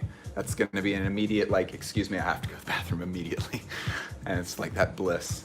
Always trying to hide his boners. He doesn't need to feel embarrassed. We already know. I went to Nepenthez, New York, and I was just doing like a solo go up to New York and be by myself trip. It was really, really nice. This was a few years ago, and I just like explained to Lindsay, I was like, I think I just want to go up to New York. I'm gonna take a bus. It's gonna be super cheap. I'm gonna get an Airbnb for 2 nights, and I'm gonna like go to a club, and I'm going to run around like different stores, and I'm just gonna like kind of be by myself for a few days. And she was like, that sounds like a really restorative thing to do. And it was very, very nice. But while I was there, this was the only thing that I got. And I got some Henrik Vibskov socks. I also got some socks from Henrik. But this was the only like serious purchase that I made. And I was so happy with them. It was on sale at Nepenthez. It was my first time in Nepenthez. It was really beautiful. I love that store so much. And yeah, they're super duper high-waisted. They're not even remotely fitted. They're extremely baggy. They're technically sold as sweatpants, or track pants, I guess. I mean, they're a beast. And this was the first episode that I ever filmed of the entire channel. So originally, I'm gonna tell you how I started the channel in the first place. So, after I guzzle some more La Croix. So technically the money that I purchased these pants with was Christmas money from my parents, and they have sort of accepted that it's just like, we have no idea what to get you because all the things that you want are so fucking specific that we will either kill ourselves trying to find them or we'll get the wrong thing. So we are okay officially with just giving you money for Christmas. And I was like, thanks guys. And so that money was used to buy these pants. And I wanted to like explain to them in a full way, like, these pants are so cool, like check out all these cool things about these pants. But it's like when I mean, as is very clear, when I start talking about something that I'm really passionate about, I go off on all these rabbit trails and I start getting off topic a little bit, or I overemphasize something that's way too small. And that's, I guess, fine if you're making content on YouTube. It is not great for interpersonal relationships. So I was like, every time I try to like explain to my parents, like, hey, thank you so much for giving me money to buy this thing. It's so cool. Check this stuff out. their eyes like kind of like glaze over and they're like, oh no, Bliss is doing that thing. Oh man, he's explaining something. Oh shit. Buckle in. Here we go. Okay, cool. And it's like 45 minutes pass. Okay, that's so neat. Oh my gosh, we have to go to dinner right now. Okay, tell me the rest about the pants when I'm asleep later. Come on, let's go to dinner. And so I decided that the alternative to that, instead of like getting on Skype with them and screaming at them about these pants, was that I was going to make a video where I like introduced the pants and I was going to keep it under a certain amount of time.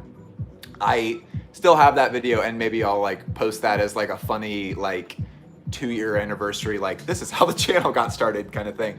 But basically it was very similar to the video that I filmed as the first episode ever.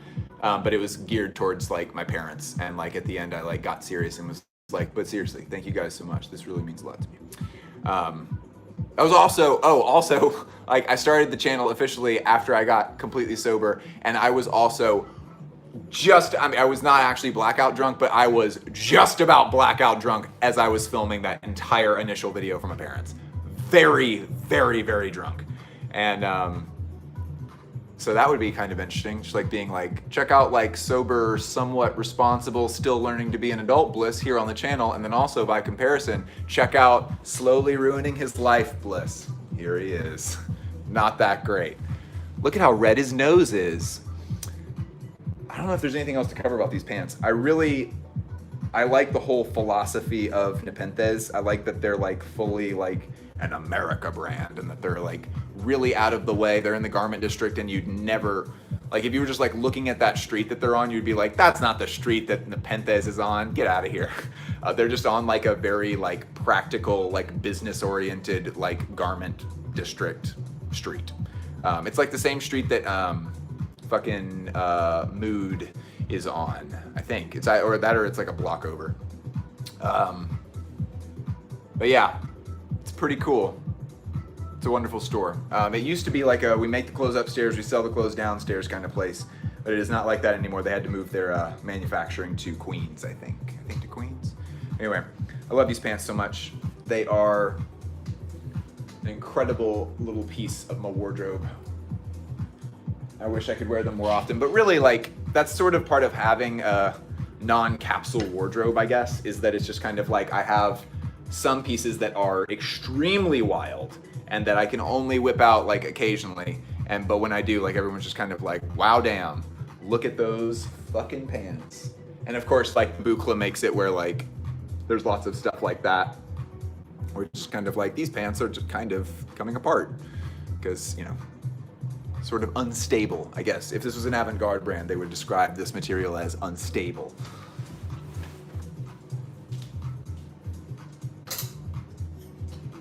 All right, one more and then we'll catch up on the chat stuff a little bit. These are a second pair of Dickies that I had made exactly the same as my red ones. I like these. These are much more polarizing in their color. I thought I wanted the blue ones like really, really badly. And I was like, oh, it would be kind of cool if I had like a bunch of those pants in like a bunch of different colors and stuff. And I was like, okay, what's the other like wildest pair of like Dickies colors I can get? And I was like, royal blue, done, bought. Because like Dickies are like, they're like $27 or something. They're insanely cheap. So I got these, had them sent to the house, took them to the tailor, was like, this is exactly what I want. She's like, sweet, that'll be like $65. And I was like, done, paid, here, give me the pants in a week. And she did. And I like them. I've posted these like to IG and stuff before. They're just a lot. The only thing that it really pairs well with is that super heavyweight APC t-shirt, the like black and white striped one that will, this one that we'll get to here in a little bit. Haven't found a lot of stuff to wear this with, which is why they look substantially crispier than the red ones. But yeah, I mean, I like them well enough. They're cool. I dig them. All right, let's go back and check on these comments.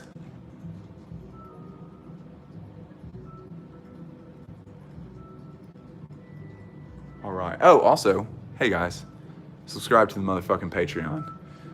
It's incredible. You're gonna love the Discord. It's so good. It's everybody just like talking about clothes all day long, and it's a smart conversation about clothes. Like people are like goofy and stuff, but everybody is just don't know, very friendly, very welcoming to new people. Pretty low pressure,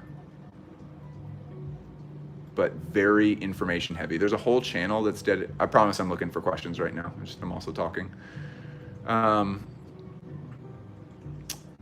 There's a whole channel dedicated to fashion resources that's just like super helpful and sometimes copyright protected stuff. Somebody recently posted up a bootleg of Margiela in his own words, which I was very happy about. And yeah, I was like shocked that someone was able to actually like record that in the theater, but somebody got away with it.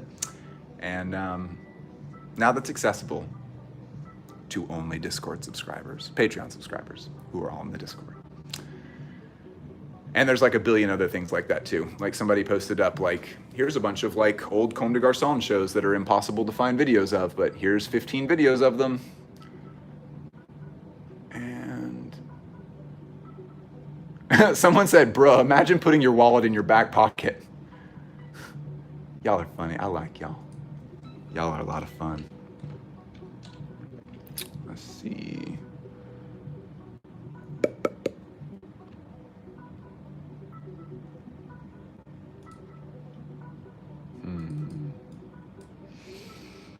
Oh, the mix, it's almost over. That mix was pretty good. We'll run that one back again.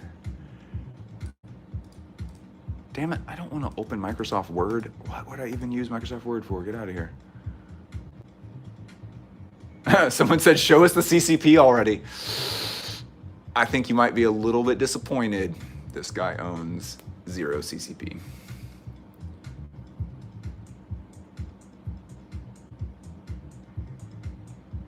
Huh.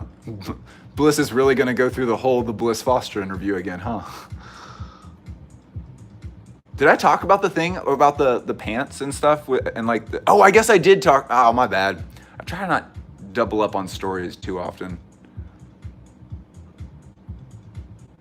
Yeah, Eric, you wish you could find this bracelet. It's hard to find though. It took me years to find this motherfucking bracelet. Yeah. And this is the MM6 one. I don't even have the real one. I want the real one so badly. Oh, but it's very difficult to find. I've never actually seen it for sale before.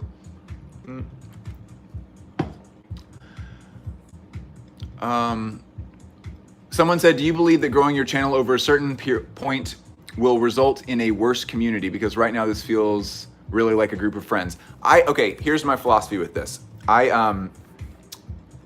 There's, I guess, a little bit of experience behind this answer because I used to work in marketing. That's kind of where my whole career started, was in marketing agencies. I worked at very small firms in Atlanta. I worked for a startup firm. I was the 7th employee, and we helped it was a for-profit marketing company that helped nonprofits move from like we're $200,000 a year to like $750,000 in a year, like kind of help them through that initial stage, which is a very hard barrier to break. I also worked for another company that I don't think I should talk about the name specifically, but basically it was a media company that ran a really compelling and popular website that none of you will have heard of because you are not the target demo at all. Basically we sold like ad packages, like these very like kind of native content, if anybody else is in marketing, native content packages for brand sponsorships for the stuff. So I guess this comes from a little bit of experience with community building and like marketing and stuff. I don't think the community is going to get worse as we continue to grow. I can tell you that the reason that communities get bad, in my opinion, when the community is based around like a brand of some kind, which I guess like this whole channel, this is sort of a brand. This is what's happening. I feel like that drop-off point where the community gets worse happens for one of two reasons. One is the more unlikely one, which is that a celebrity picks, like, I mean, if like Kanye came out tomorrow and was just kind of like, Bliss Foster's fucking sick, everyone should go subscribe to his YouTube and join his Patreon. Like, that would probably be cool, because then I would have like a lot more Patreon subscribers and I would be like, neat, now I have a lot of money. But I do feel like that would end up, just because of that like huge like rocket ship surge of popularity, would make it where, you know, it's just like anything else that gets hugely popular overnight. It's just kind of like, oh man, now there's all these people that like don't really fit the vision. They're here for other reasons, like whatever. They just heard this was like a cool thing. They're not necessarily into the thing itself. That's one possibility that makes it where things are bad. The other possibility that's bad is when you start to say, and I've gotten this advice from a lot of people. A lot of people have reached out to me to say this. Is you say like, okay, I have a pretty healthy audience of very engaged people. I want to triple that number of people over the next year. So how do I make things more accessible, easier to find, more clickable, more whatever things? And that, answering that question seems to be the thing that oftentimes ruins stuff, because I'm trying my best to make the kind of content that I would have wanted to see 5 years ago, when I was just drinking all the time and just spending every waking discretionary moment of my time reading about clothes and trying to like figure out the codes and the mystery of what's going on. I wanted someone to treat clothes like art, and all I could find was like, I mean, Hypebeast is great for what they do, but like all I could find was like Hypebeast articles that were basically like a rewording of a press release. Like the company sends them a press release about their collection or their accessory thing that's coming out, and then they take all of the details from that press release and then they just put them into their own words and then publish with pictures. And I couldn't find any real like analysis stuff, like someone who was taking risks and saying like, when they say this, this, and this, and then they show these collections like this, and the context is while all this stuff is happening in the designer's life and stuff, I think that what they're saying is this, and then you come up with an original thought. The dangerous thing is that takes a shit ton of time to be able to form a coherent thought about this stuff well enough to be able to take a guess and say like, these are some conclusions I think we can draw from this. That takes a lot of research time, and it takes a lot of time to develop and write those thoughts. And two, you can be wrong. Like how that, and honestly, I think that's the biggest reason why like GQ and Vogue and like all these other things, like why they aren't, they'll say like, oh, and this sort of reminds me of these things, which is fine. Like this is cool. I actually like GQ and Vogue a whole lot. Like I read them all the time. They're perfectly cool. But like the reason why it's so dangerous to say like, I think this is a conclusion that can be drawn from this piece of art, is because if at any point the designer says, that's not what I was doing, then you look like an idiot. You look like a fucking idiot. If you like took all, like, can you imagine like if at the end of like a 24-minute video about Undercover where like I like made all these like really bold statements about like, and I think like he's trying to make statements about like this thing, and I think that like this can be taken as a metaphor for this. And then if at any point like Jun Takahashi on like his personal like Instagram was just kind of like, that Bliss Foster guy reaching pretty hard. Not a lot of correct stuff on that channel. Like that would be so fucking embarrassing. So, but that's, I mean, in my opinion, that's something that's really missing from fashion, and that's what I've always really wanted, and that seems to be what you guys want as well. And so I don't think the community is going to get any worse. This is a very long-winded way of answering your question. Of the original question was, as this continues to grow, do you think that the community is going to get worse? Because right now this feels like a group of friends. I don't think this is going to get worse, because I have no intention of changing the style of content that I'm doing. We're not gonna ever move towards this thing of like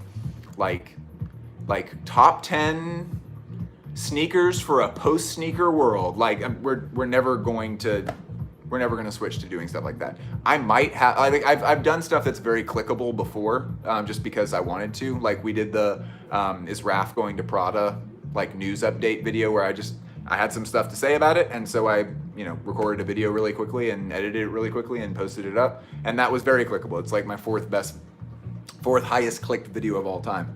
But no, I mean my goal is to find the other 150,000 people around the world who think like you guys do. Dang, I did it again.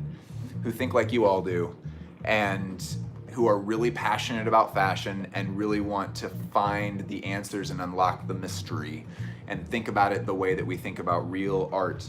Find those people and unite everybody and bring them together.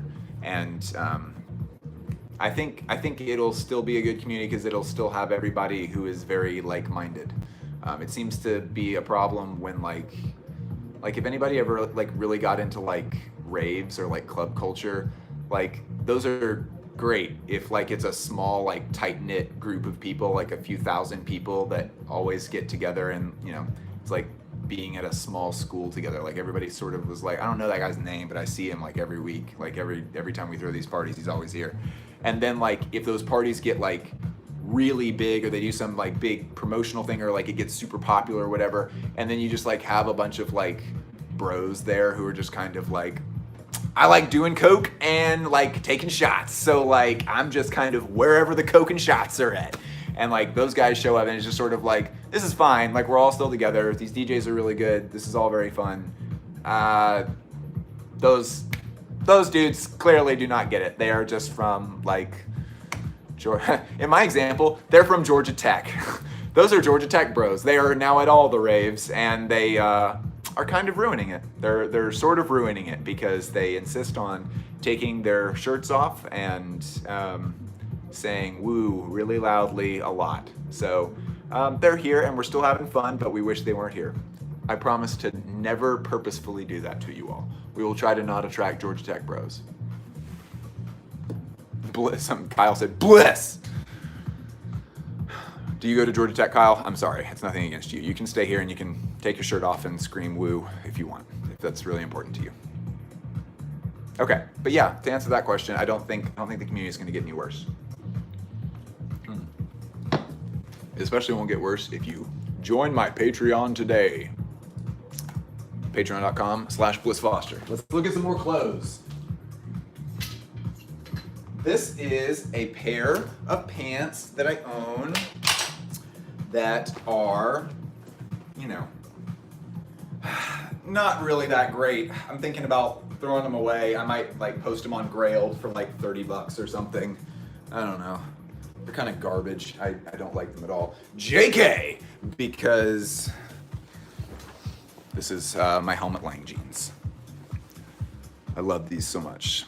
This is, I think it's a tie between this and my Helmut Lang hoodie that are like my actual like favorite garments of all time. This is certainly my most worn garment of all time. Like this has been constant. When I worked at Helmut Lang, I wore this every single day for the first season of my working there because it was still part of uniform. And then when after Christmas happened and we switched seasons, they were like, that's not a perennial piece, you can't wear that anymore. And I was like, but I like these so much. And they were like, nope. So these I got when I started, I know, yes, if you watch the Bliss Foster interview, you've already heard this story, I'll try to make it quick. When I got my job at Helmut Lang, I was working at Wish in Atlanta. Anybody who lives in Atlanta certainly knows what Wish is. But I was working at Wish, the pay was not great, but obviously like that place is awesome and I loved being there. But I was literally just waiting in the wings to get brought on at Helmut Lang. I had like gone in a few times and just like asked some questions and like kind of gotten to know the people who worked there. And mostly was just kind of trying to demonstrate that it's like, I'm really passionate about this. Please consider me for sales manager. And they did, and I got called over and I was so excited. And after I got hired, I got so nervous because I was like, oh my gosh, what am I gonna wear to work? I don't have anything that fits into the Helmut Lang aesthetic. And so I went on Grailed and I bought a tank top that we'll see here in just a little bit. And I bought these. These were $90 when I got them. They were on clearance at Nordstrom online, and I cannot believe that they were clearance, but that's what they are. It was so cool. And so I showed up the first day and they were like, okay, so you have to be wearing all Helmut Lang. You have to have like a uniform of like the current season stuff. And I was like, done. I'm already wearing only Helmut Lang. And they were like, well, it has to be current. Well, actually those jeans are current season, so that's great. But yeah, we gotta switch out the shirt. and you'll see all of the things that replaced that shirt here in just a bit. But these are wonderful. This is organza. This is cotton organza, the like kind of ruffly stuff here. This used to be a solid layer over the front of the jeans. So we have Japanese denim. That's right there. It's very wide wailed Japanese denim. It's very beautiful and it feels wonderful. But you have the like denim that's very sturdy and has basically gone unchanged. The dye on it's really thick. So even though they've been just worn to pieces, you can just barely tell from like the knees and stuff. There's no honeycombing at all. It's just a flat black. But this very fringy thing used to be just a solid layer of organza. And I've never washed these. I've soaked them once before and then laid them flat to dry. But like these have never been in a dryer or a washing machine or anything. This has literally come apart just because of use. I'll walk past things and it'll get snagged on something. I will, there's been a little bit of it that I've like picked at. And you can see like down near the bottom, like this is all still solid, like organza down here. But for the most part, a lot of it is, it's all coming loose, it's all coming off. And so this has been a very fun thing to watch naturally wear in. This has been for about, I've owned these for 5 years at this point. I've loved them. Everything about them is great. Oh, and also, if you own Helmut Lang stuff and you have not signed it, you suck. Well, if you own Helmut Lang stuff and you're intending on keeping it and you haven't signed it, you suck. Don't be afraid to sign your stuff. Also, I got so lucky because I have awful handwriting. I have terrible handwriting, and I'm so happy with how that looks. I'm so happy with how it looks. I think that looks pretty good. Yeah. Oh, I guess it's not cotton organza. It is organza, but it's 70% cotton and 30% silk. I loved it. I loved it so much. Yeah, this is what I'm wearing most days on the channel. This is what I just kind of like slip on and jump into. Love it so much. I will wear these jeans even after the fringe is like long gone off of them. I will still continue to wear them. I've loved these so much. And there's lots of little things, like I had to repair the backs of them at one point. Can you see that? Yeah, you can see that. I had to kind of stitch that back closed again. That has a patch on the back side of it. And I guess, does that count as honeycombing? I feel like the honeycombing thing doesn't really count unless like the coloration of the denim is changing. And obviously black denim doesn't change much in the first place. And this is a very thick, meaty dye on this. So I don't think it's changed at all. But like the shape of it is been very affected by the backs of my knees. But yeah, any questions about these? Want more brand story? What does that mean? 5 years and 1 wash. Do they stink? No. No, they do not. Oh man, we're to that part of the mix where he just says the most astounding fact. There we go. Do they stink? No. I had them when I was wearing them like every single day, all day at Helmut Lang. I would just take them to get dry cleaned, and obviously dry cleaning does not have any part of it that's like ripping them around like a washing machine would, and so that was helping to protect them. But also, guys, like pants, like I mean, I understand. Actually, there are people in my family who have very medically overactive sweat glands, especially in like the backs of their thighs and like their ass. And that makes it where, yes, pants have to be washed basically every time that they wear them. And that's totally understandable. That's a real thing that some people have. I don't perspirate a ton. Like I perspirate, I guess, just like a normal amount. But like, I mean, if you're wearing underwear with it, like you don't, for your pants and like, I mean, for your like knits and stuff, like unless you're wearing them against bare skin, like there's really not a ton of need to wash it all the time. Let's see, even ones that I do feel comfortable just like throwing in the washing machine, like the Red Dickies ones, I'll wash those maybe once every 2 months, maybe.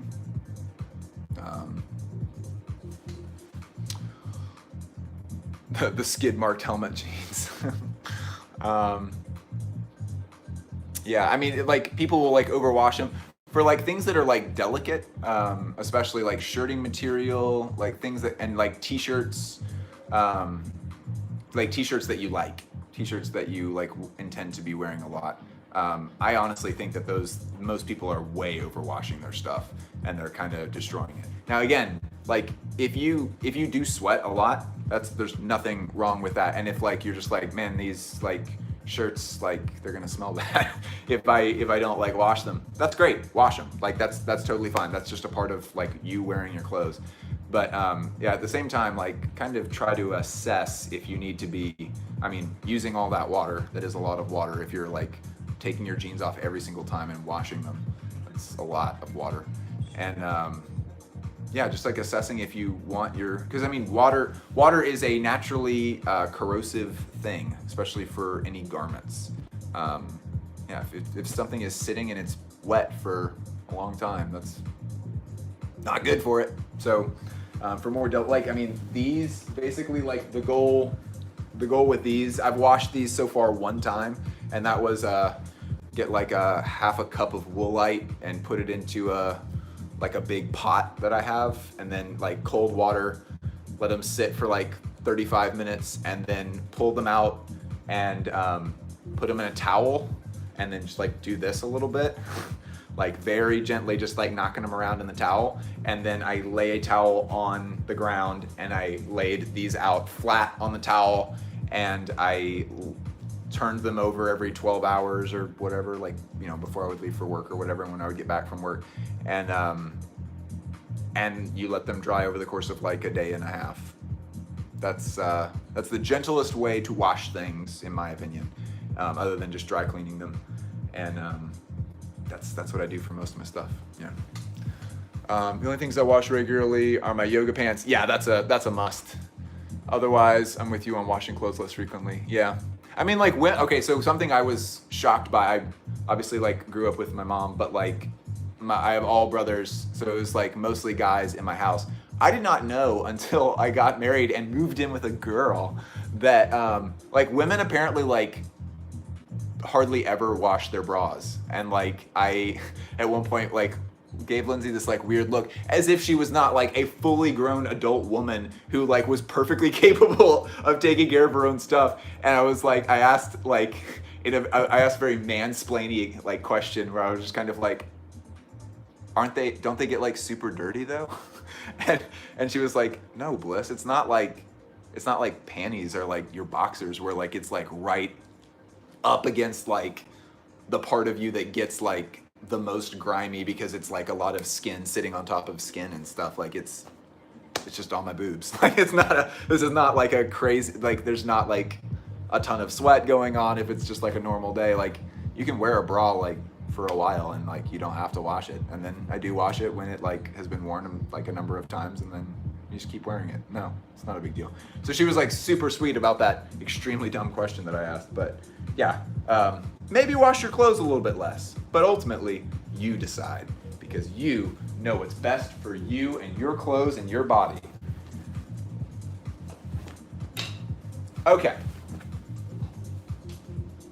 This is another one. We have a lot of pants episodes here on the channel, so everybody who's like, I've literally watched every Bliss Foster video, of which there are 71. I want to say 71. We'll also know these. These are by Massimo Alba. Massimo Alba velvet jeans. I fucking love these. I bought them off of the RealReal. They were like $35. They're so fucking cheap. And they've been modified by a tailor, which I could tell because there was a, can you see it? Little like red thread. Sometimes tailors are considerate and they modify things with red thread so that, as long as it's on the inside of the pants, so that like someone can know like these are not the size that it says on like, you know, right here, which these were 34s and then they got modified down so it fits me. I'm like a 31. Massimo Alba is great. His stuff is very classy. A lot of it's kind of understated, but he's sort of supposed to be like the, he's kind of like the unruly son of a classic Italian tailor. So he's like got like a lot of like new rebellious cool ideas, even though he's like 55. He's got a lot of like cool rebellious ideas, but that's still pretty tame and pretty laid back. But it's the kind of thing that would make like like, you know, a Garmento type Italian tailor be like, Mamma mia, you have all of the crazy ideas, Massimo. So this is, it's just a regular like 5-pocket jean, but it's made of this velvet that is, I'm trying to figure out how we can, there we go. That's a little bit more descriptive visually. Really, really pretty. And the way that it like wears in, the way that this is like starting to take on age is so pretty in my opinion. Like just the natural way that like velvet gets like kind of scarred, I guess, from its use is just really, really pretty in my opinion. It sort of looks like the way that stretch marks on human skin happen, doesn't it? It's really pretty. I like it a lot. Hardware's nice. It says Massimo Alba in extremely tiny letters on it. The little label on the back of them, you know, like how like jeans will have like a little cool like label thing. I like his a lot. It's a horse hide that's polka dotted and you can fit the belt through it. Yeah, I like these a lot. Massimo Alba acknowledged this when I posted the review on Instagram, like a clip of the video on Instagram. And he was like, wow, thanks, I'm glad you like my jeans. And I was like, oh my goodness, Massimo Alba, you're so strong. Yeah, I don't think there's a whole lot more to cover about these. Button closure. The only thing that's kind of, no, those are on regular jeans. That's not unusual. Yeah, cool. 2 hours in. This one's gonna be longer, you guys. Looks like this one's gonna be longer. Oh my gosh, but now we have a treat, true treat. Oh my gosh, wait. Okay, so not the next pants, but the ones after that. This is the third pair of Theory pants that I thought I'd gotten rid of, but I didn't. They're right here. They have a very small pinstripe on them, and then other than that, they're exactly the same as those other Theory pants. That is all. Put those with the other Theory pants so we don't lose them again. Now for what, okay, so these are, I'm gonna say that these are tied with my Helmut Lang jeans for my favorite pants that I've ever owned in my entire life. These are by a very cool gentleman named Junya Watanabe for Comme des Garçons Man. They are hemp corduroy. Whoop. And you can see that I have worn these so much. These have become like my PJs. These are my pajama bottoms when I am on a bus to and from New York and am gonna be miserable because I can't sleep in a moving vehicle and I just am like posted up for a very long time trying to listen to music and sleep. These are like my comfy, like I'm okay being in this disgusting bus seat for multiple hours with these. I've had to wash them a number of times because this was another one that I wore a lot when I worked at Clarkson, was like on my knees a lot and moving around and jumping to grab things, etc. So yeah, the material on these has worn down a whole lot. The structure of these is what makes them so much fun to me. So this is done the way that trousers used to be made. I'm gonna button these up so they're not constantly trying to slip out of my hands. Dang. Y'all should try talking for 2 straight hours sometime. It's great because your throat suddenly starts to dry up and it's like catching and you start to sort of feel yourself not be able to speak correctly. So the thing that, in my opinion, makes Junya Watanabe such a genius is that he combines historic technique and textiles sometimes, and he implements them with contemporary technique and textiles. So the back of these right here, this little guy here, this is how pants used to fit a person, is with these little crazy doodads in the back. And we also have, I thought we had a, no, I guess not. These are for suspenders, obviously. Have them on the back, and unlike the Gary Graham ones from earlier, we also have them here in the front. And we have 4 of them, so you can have those like truly like old man ones that like go out like that at the bottom. The pockets are the big thing that to me are just super impressive. they're all double pockets. So you have these like the synthetic thing here. You have like, this pocket is massive. There's so much that can go into this. I used to, at like places where I worked where we would have like big like land, you know, the portable landline things, phones that are like very, very large. I would just walk around the store with like one of those just like posted in my back pocket here. And then I would still have like my wallet in this other also back pocket here. And it was like perfectly comfortable. You could have so much shit in these pockets. I would have like tools and stuff in this pocket. It's great. And they, kind of can't tell unless they're on, but they do kind of like, they taper. I'm kind of making this happen a little bit here, but like they sort of like create this like diamond shape between the legs. It's very apparent when you have them on. There's just like this like little like slit like between your legs, and it looks like really, really cool.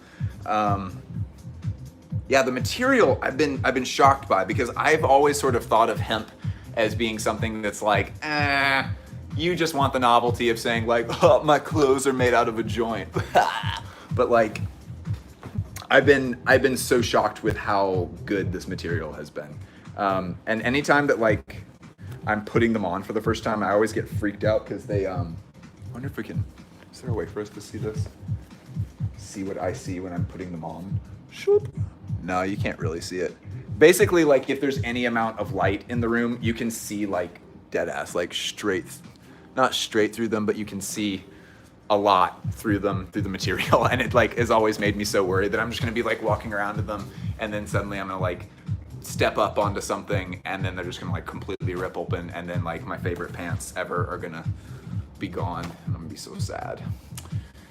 But yeah, Junya, he gets a lot of hype for like the Poem shirts, and obviously the backpack jacket is extremely cool. I think those are sick as hell. And for like the phone charger battery, like light powered jacket and stuff. He's done a lot of like really interesting stuff. I think that the thing that man does the absolute best is make pants. Just the engineering that goes into these and the ideas and stuff are they're very top notch. This is a yeah, Junya pants are incredible. I don't know what his jeans are like. I imagine jeans are kind of like their whole other, it's like a whole other category. But yeah, the trousers are they're pretty bomb. I've loved these so much. I will be sad when I lose them someday, and I know that I will lose them someday because they are they've just been worn an awful lot. They have been worn much more than a normal pair of pants should. It is time for t-shirts. T-shirt time. Did anyone ask any actual questions? What size? Like what size of the, Andrew, you were asking what size the Junia's ones are? I mean, my waist is a 31. I can't tell what size these are because this is mostly in Japanese. No, wait, I do have the size. For Junya, this is an M. This is a medium, which is crazy to me because I would think, because it like Junya's, it's a Japanese brand, right? Like I don't think he's making it for, I think primarily he is designing this for Japanese customers. And so I would think it would be like undercover and I would need like an XL or something. But no. Sometimes on like smalls, like size small for Junya, it'll say like waist size 32. But what happens is like, I mean, I'm 6'2", and like the inseam thing was like so tight on the small. It was technically 32 in the waist, but like the inseam or the what is this called? The measurement of like how, what is this measurement called right here? I forget. My favorite LaCroix is a tie between tangerine and mango. Nobody knows what that measurement is called. It looks like, okay. So, oh yeah, the rise. So the rise was so small that like putting them on, they looked ridiculous. It was like way too much. I put them on. Lindsay gave a sterling review of them. So like put them on and was like, these feel really tight. What does this look like? And she was like, I can see your whole dick. And so that was a no. I then had to return those. So don't believe it if it says small and you're like fairly tall. And it says like your waist size still. Don't believe them because the rise. They'll get you on the rise.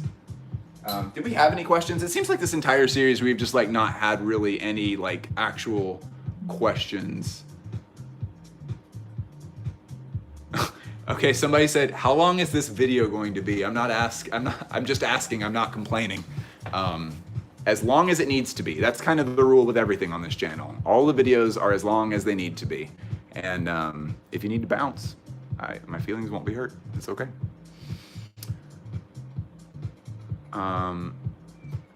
Someone said you can also freeze clothes instead of washing. I've heard conflicting stuff about that. That like that all of the like kind of funky alternative ways of washing are not very effective and they're just very labor intensive. So like freezing, which I have tried once before. I can't say if it was effective or not because you know, you'd have to actually like get that tested in a lab. But I know that there was some video where like that was some channel that was like all about denim, and they were talking to the archivists at Levi's, I think. They were talking to someone who could truly be considered to be a denim expert. And they were like, the most ridiculous one in the entire world is this thing where you're supposed to like go swimming in the ocean in them for a second, and like the saltwater thing, and then you just like let them dry and then shake them out or something. He was like, that is going to like grow bacteria in your denim. Like that is an awful idea. Never do that. He was like, just basically just like buy your jeans and wear them for as long as you can without washing them. It's like, don't do anything crazy. Don't be like smelling bad. Don't like, you know, if you get caught in the rain and you slip in a puddle of mud or something, like don't like force yourself to not wash them. Just go as long as you reasonably can without washing them. And then like, so, I mean, in my case, I just like soak them in like a tub or something with some Woolite, and then just lay them flat to dry or hang them up to dry in the air. And yeah, just don't freak out about it. But he did also in that video, he was like, the freezing thing doesn't work. So I don't know. I tried the freezing thing one time and it made me feel kind of cool that I was like doing this special thing to my jeans. But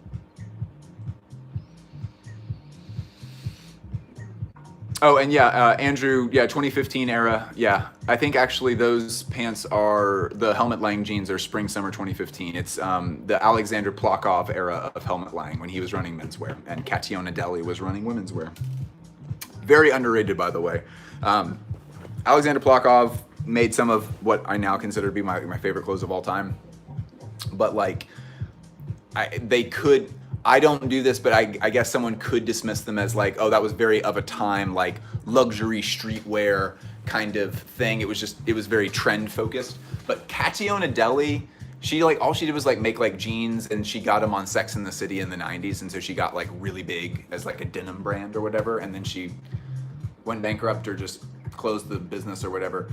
But she got brought on as like kind of a test for the artist in residence thing before they started officially doing that. She just got brought on, she got signed on for 3 seasons and was like, after 3 seasons, I'm done. I just want to come in and help you guys with colors and shapes. And her women's wear stuff was great. It was so fucking good. 2015, 2016, and 2017 Helmut Lang women's wear, gorgeous.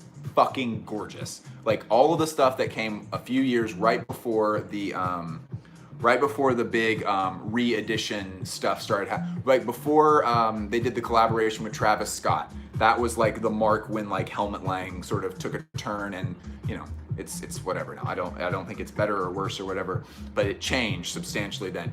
The 3 years leading up to that, Kationa Deli on the women's wear, it was very good.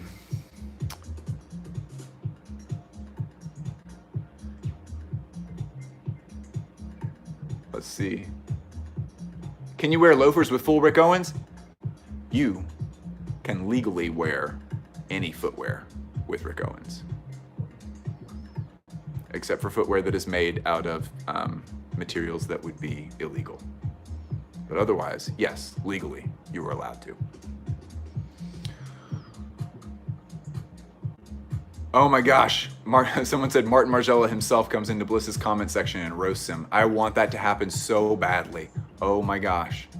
You know what I'd do is I would be like, I believe you. You say you're Martin Margiela and I believe you, but you understand that I cannot answer this to Martin Margiela unless I have some kind of confirmation that it's you. So if you could just send me a piece of paper with like your face and just written on the piece of paper, crumple it up a little bit so that, you know, we can know it's not photoshopped and stuff, and just write like, my name is Martin Margiela, Bliss Foster is an asshole, and just send me a picture of that. Then I can respond to your comment. I say all this very respectfully. And then you would send me that, and then I would add that picture to my archive of images that we have that are confirmed of Martin Margiela.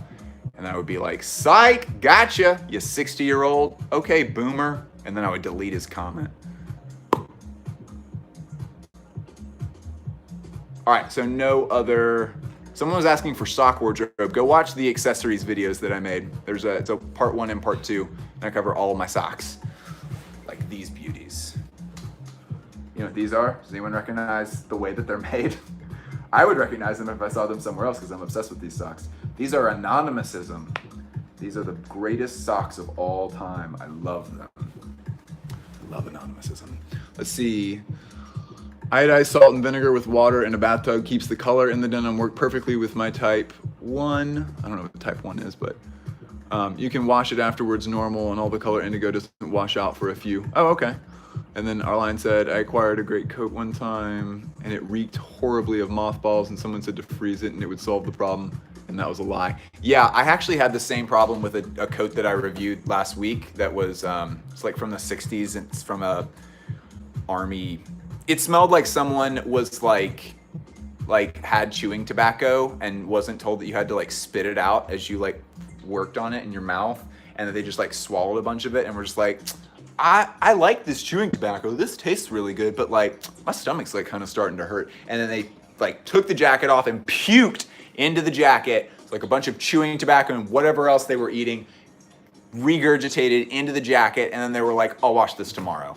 That's what it smelled like.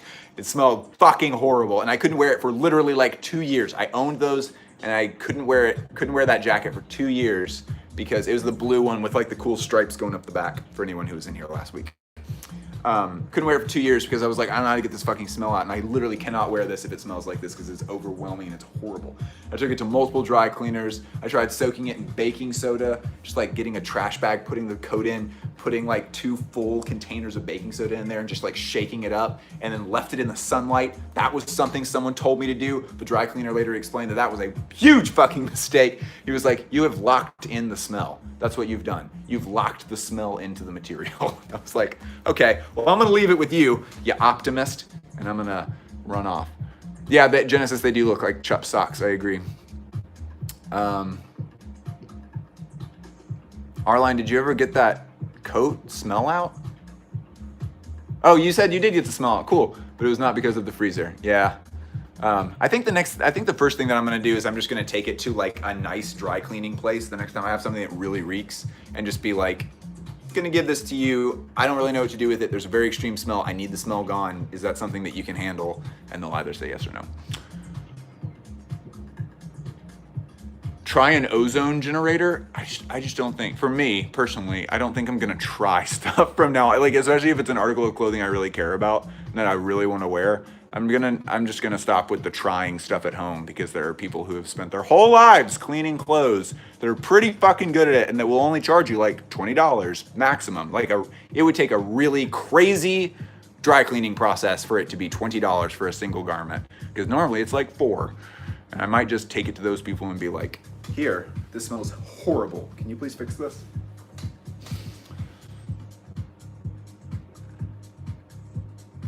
Ozone destroys all smells. I don't even know what ozone is. The smell adds character. No, it doesn't. Not if it smells like puke and chewing tobacco, it doesn't add character. Okay, so I obviously have done a whole t-shirt video, and so we're gonna keep these pretty brief. This is Uniqlo. I love this thing. It looks great as a layering piece. I wear it under jackets a lot. It looks really good with a Raf Simons button up that we'll be showing next week, because the Raf Simons jacket or shirt is open on the front to button up. There's also button vents that open up the entire sides, and so it's just like a big like smock sort of. And this looks great just like peeking out of all 3 sides of it. I love this thing so much. this was sold out because it not that like Uniqlo stuff is like, oh my gosh, got a cop. It's like collectible or whatever. But like this just was out of season. It was from a few seasons ago. Lindsay managed to track one down and she got it for me for Christmas. It was a huge surprise. I couldn't believe that she actually found one. But she like found somebody who owned it and wasn't trying to sell it, that she just found someone that owned it and was like, hey. Hello, internet stranger. That's a pretty nice t-shirt you've got there. If I subscribe to your OnlyFans, would you be willing to send me that t-shirt? And the guy was like just really confused about why she was like trying to buy his t-shirt. And he was like, I guess, why? And she was like, my husband is like so obsessed with that one t-shirt and we can't find any. And like he would freak out if he could have it, and I'll actually like just pay you whatever you paid for it, like at retail, and I'll hit you with that, which is like $20. And yeah, she got it for me because Lindsay is the only person alive who can buy me clothes successfully. She's so fucking good at it. All right. Next up, I don't know is Champ in the chat? Is Champ Champagne in the chat? Because this is a hybrid t-shirt. I love this t-shirt, and I'm actually like really, usually like if I like a t-shirt a lot, I'll just be like, fuck it, and I wear it all the time. And I just let it get worn in and whatever. This is one that I actually am like being really cautious with because I don't want to wear it in too much. I kind of want it to stay very crisp. It's a normal cotton t-shirt. It's a bit thick. This is about the same thickness that like Supreme t-shirts are. So it's like you feel it and you're like, oh, that is a little bit thicker. And it has this like very tactile stitching thing here. So that's not like a print. That's just like a contrast stitch in there. Yeah, I own a few different pieces from Hybrid and I like it a lot. I wish Champ would experiment a little bit with color, but I know he has this like fixation on, actually I don't wish he would experiment with color. I'm gonna totally take that back because he actually seems to have a purpose in making things all black. He seems to have like a good philosophy with it, and if you get him talking about it, he's got some cool thoughts about the color black and like why the clothes are made that way from a functional standpoint and a philosophical standpoint. So I take it back. I like it. I just don't wear a lot of black clothes often. Which I guess we will watch how hypocritical that statement is, because that's honestly not very true. I have a lot of black t-shirts. This is one of my favorite t-shirts that I own. Oh gosh, really, I'm gonna stop saying that. All of my t-shirts are my favorite t-shirts that I own. I forget who this is. I even like said in the t-shirt video that I can't remember who this is, and then I got like a million comments like being like, it's this woman, duh. Anybody know off top who this foxy lady is?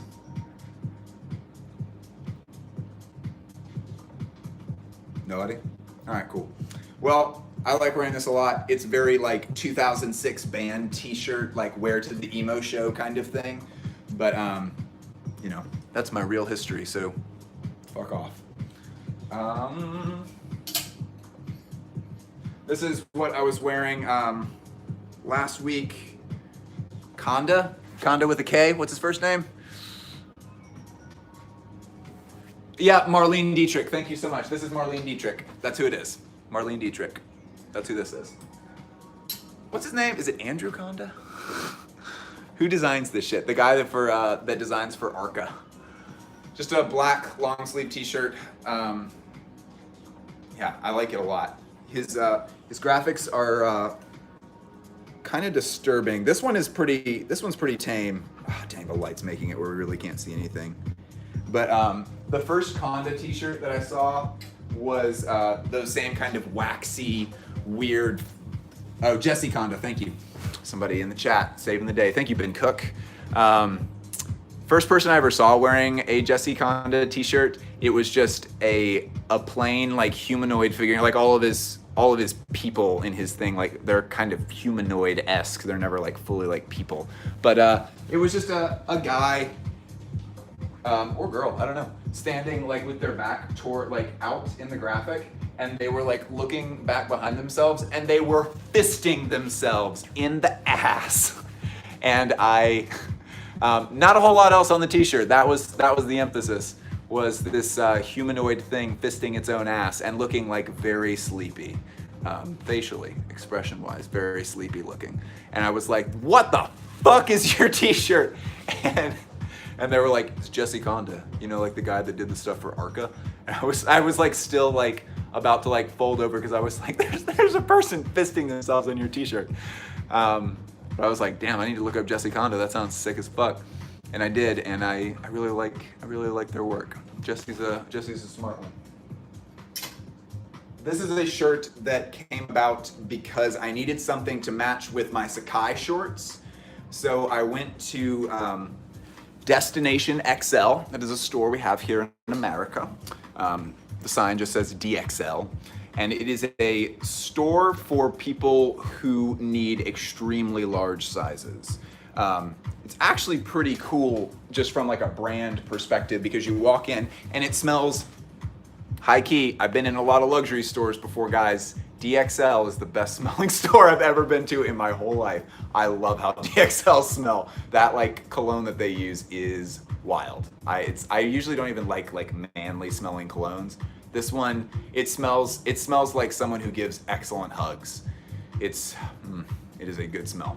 Anyway, you walk in, it smells incredible, and everything is spaced substantially like farther apart. Like it is a store that is in many ways, and I don't say this like being funny at all, like it's really a very well thought out place because it really is a place that is built so that people who do need like a 5XL like shirt or whatever, I think they go up to like a 10XL or a 12XL. It's all very, very large clothing. But it's truly like the whole experience of the store, the dressing rooms, every single element of the store is thought to make it where people who need those sizes can feel comfortable with shopping in person, which is beautiful because like I am extremely into clothes. I love fashion and I love going into very intimidating luxury stores where like t-shirts cost $250 and I still get kind of intimidated by the process of like, I'm gonna go like try something on, I guess.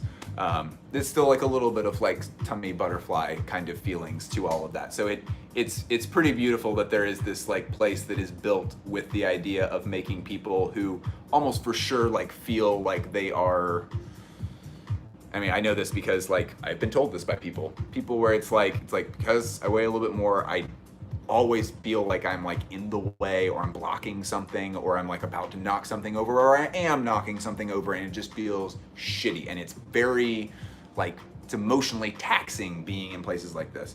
And so it's a store that's trying to combat that, which I think is pretty fucking cool. Anyway, I went in there because I was like, because I bought these Sacai shorts. We'll look at them next week. I needed something to go with them. None of my t-shirts really worked. I needed something that was very, very blousy. So I went into DXL and got a size. Oh, damn. This is just a regular extra large, which their sizes, I want to say they're like 2 sizes up. So like at like Walmart, an XL would be a 2XL. Or wait, a 3XL. Like at Walmart, this would be a 3XL t-shirt. At DXL, it is a XL t-shirt. So this is their size 1. This is where their sizing begins. On me, it was absolutely humongous, and it looked like a t-shirt dress almost. Oh dang, Shogun is ripped through. Well, he said RIP 2.3 gigabytes, but that is ripping through some data. Damn, dude, you should log the fuck off. Wow, that's Are you on a family plan? Because you might be getting a call from mom in a few minutes. That is wild. 2.3 gigabytes. Streaming the live stream. Being a soldier. Shogun's the best. He's on every live stream. Yeah, so I took it to Lindsay and she sewed this up. So she like made it where like the bottom is not only like cropped a good bit, but like it has a little bit of extra weight because it's actually like the t-shirt itself is folded up. It's not just like cut and then like hemmed. She like actually made it where like it weighs a little bit more down here. I love how this thing looks with the Sacai shirt. We have a video about that that'll come out at some point as soon as I can film the part 2 for it. It's like this whole process. I was thinking about that yesterday. I need to get that done. Anyway, yeah, DXL. If you live in America and you want like truly super duper oversized stuff, if you've ever been curious about how that stuff fits, you can pop into DXL.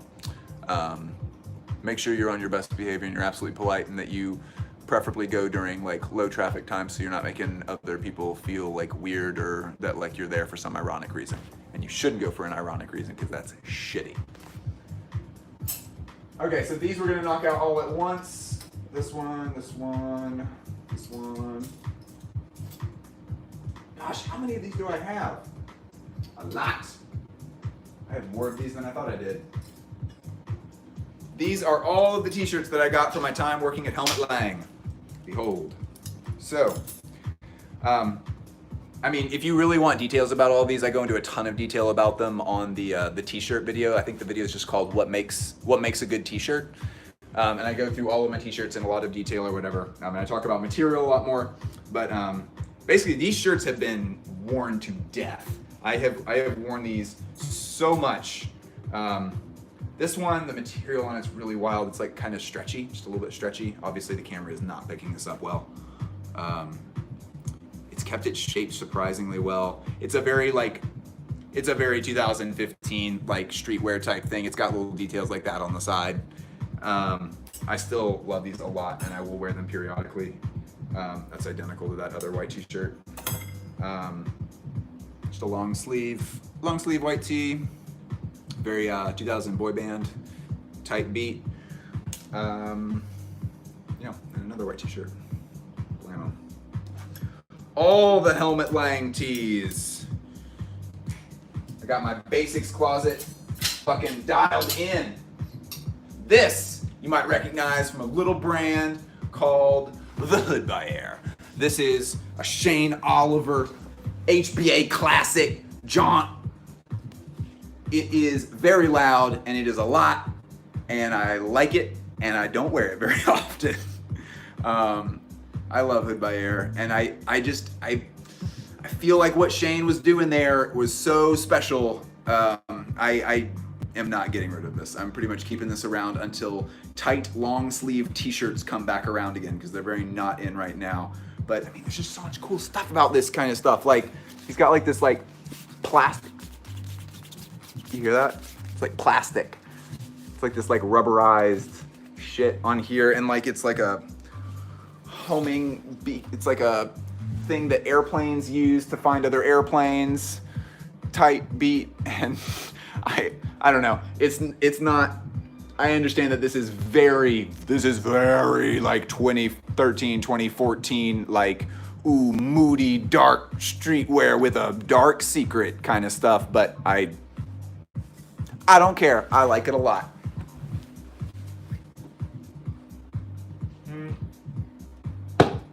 Join the motherfucking Patreon. I'm not asking. We've had 3 people today so far.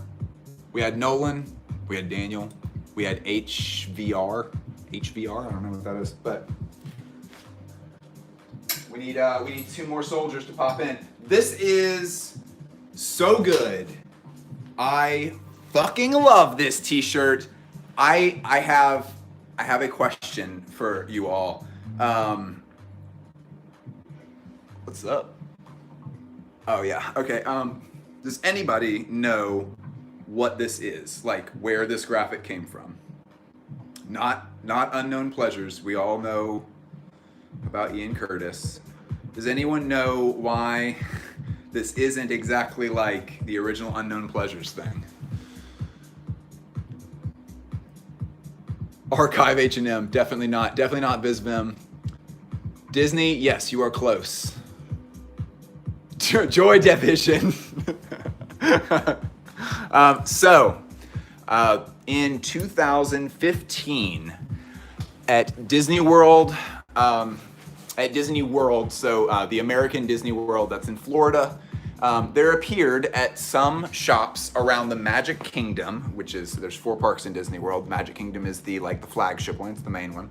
And there's lots of, obviously like a big part of how they make their money is there are stores fucking everywhere selling knickknacks and like weird mugs and all like stuffed animals and all kinds of crazy shit. Lots of clothes get sold obviously at Disney World. So these appeared on the shelves of 3 or 4 shops around the Magic Kingdom. It was the Joy Division Unknown Pleasures cover that had been modified to become Mickey Mouse's head. There was no announcement that this was coming out. Disney actually, so like a lot of the stuff at Disney is actually like extremely collectible, and there are like a lot of crazy people who do collect it and are like excited about like new Disney World stuff that's coming out, and people will actually line up outside the park who are like locals and stuff to like cop the like super collectible stuff, and they have these massive like closets full of shit that they have. And so they're pretty good about like making announcements and being like, this thing is like coming out soon, like make sure you're like getting one before they sell out or whatever. And there was no announcement for this piece, no announcement at all. And it took less than a business day for them to remove all of them from the shelves and to get rid of them. Because someone was like, do you guys know, like, that graphic is pretty cool. That's a cool idea for a t-shirt. That's a good idea to incorporate Mickey Mouse's head into it. So Unknown Pleasures, so Joy Division are named after a small, like a squadron was part of the Nazi army. That's what the band is named after. And like, that's pretty dark music. I don't know if it's very like Disney brand kind of stuff. Like the main singer killed himself. Like there's a lot of dark things around that album and that band, and like I just don't, why is this here? And like, so like a bunch of people like started posting pictures of it to like Instagram and stuff, being like, what the fuck?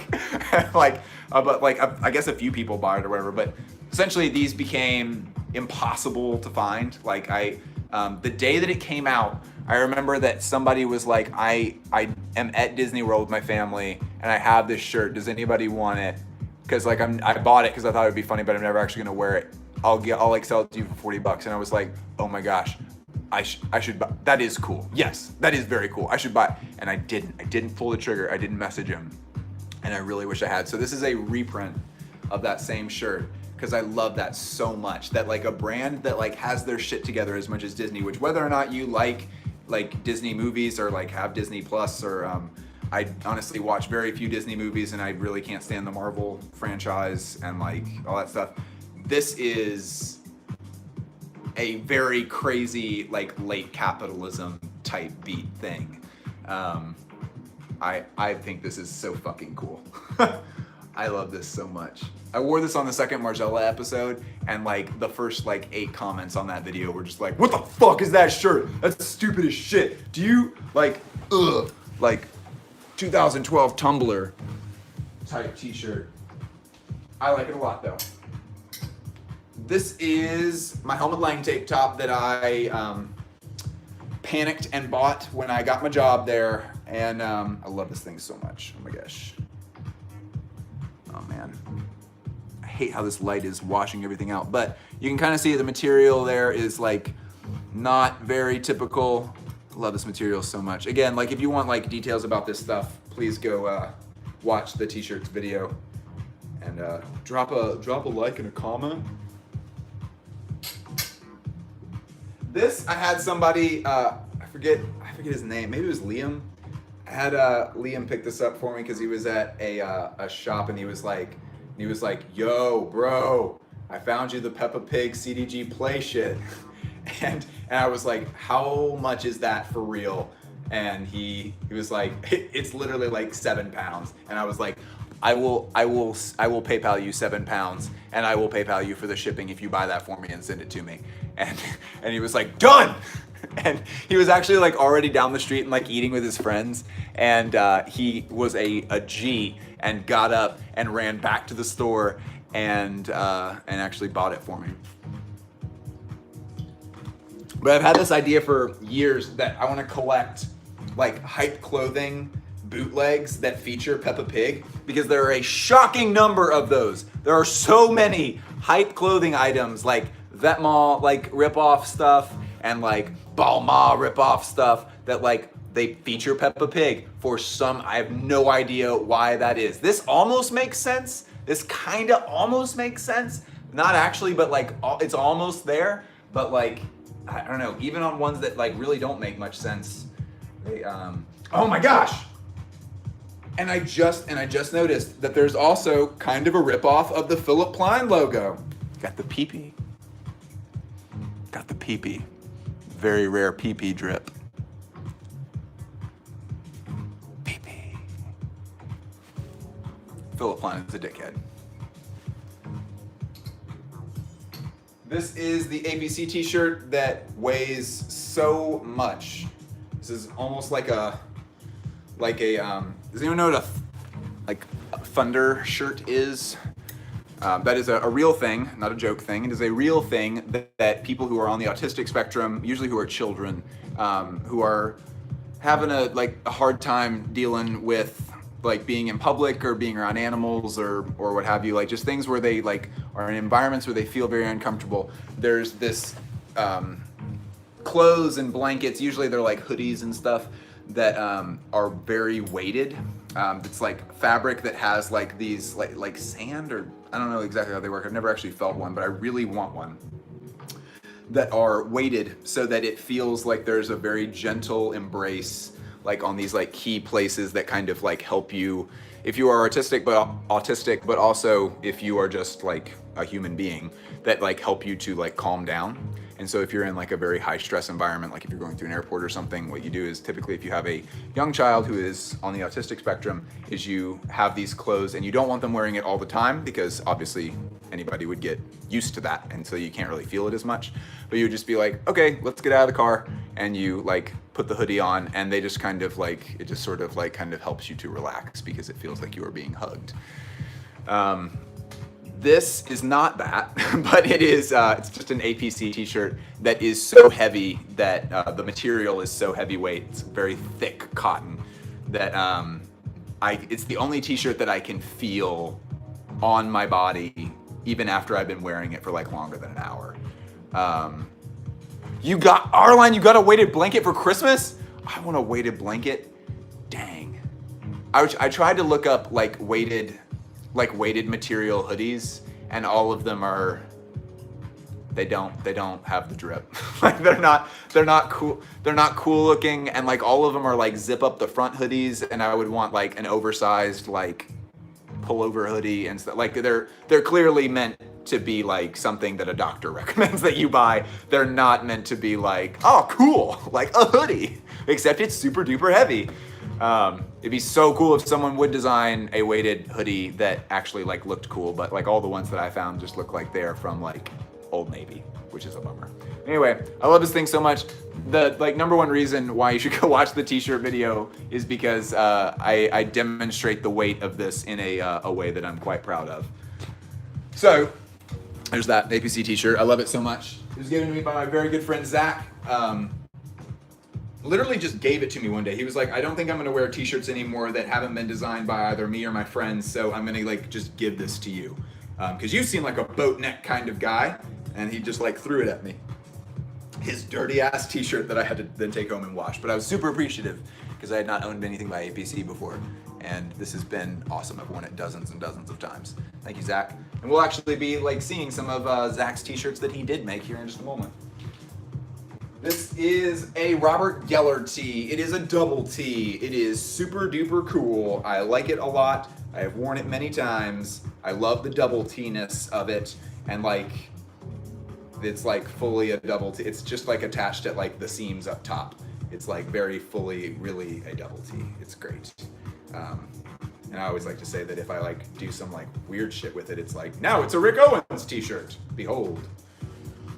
And that actually, I don't know, that does for real look like something that would be on a rack in a Rick Owens store.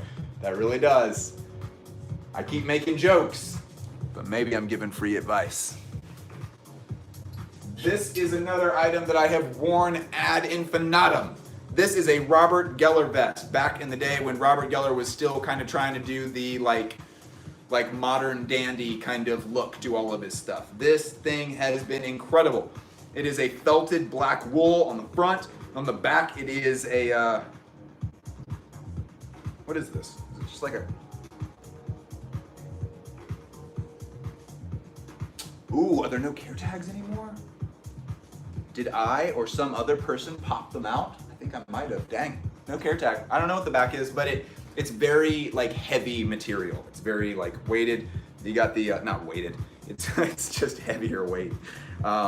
You have the, you know, this little thing in the back that ties up so that it'll actually fit you the way it's supposed to.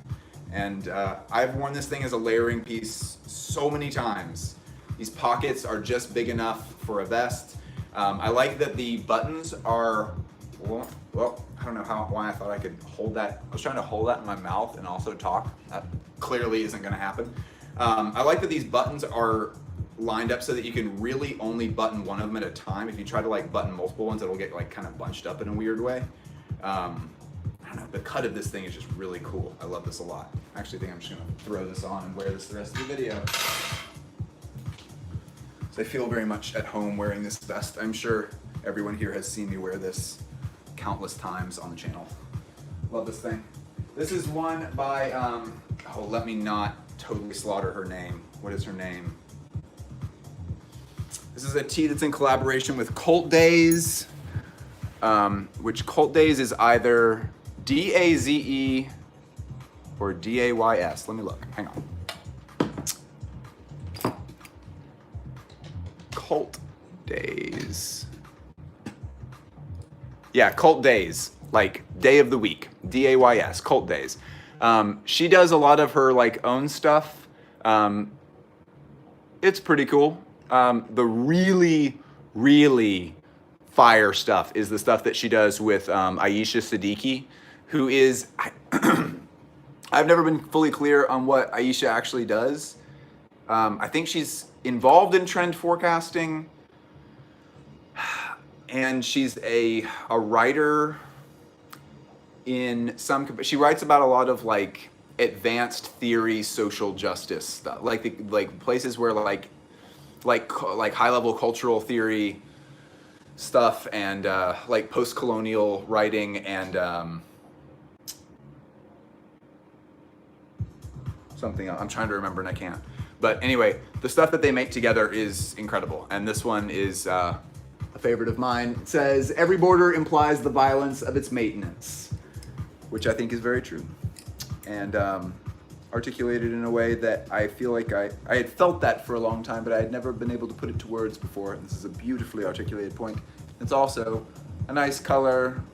I like the fit of it a lot. They used Bella canvas, which sort of fit like old American Apparel t-shirts. Like kind of a little bit slimmer than I think we're all used to. So I had to size up on it so that I wouldn't, so it wouldn't be too skinny.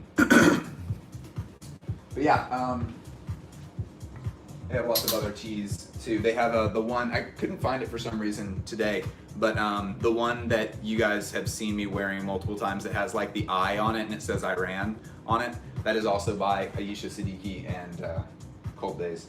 So we're gonna do some shoes real quick, and then we're gonna lapse back into the end of the t-shirts. We're gonna do all the t-shirts that are sitting on the ground and are all like folded up and stuff. Those have not been worn in a while.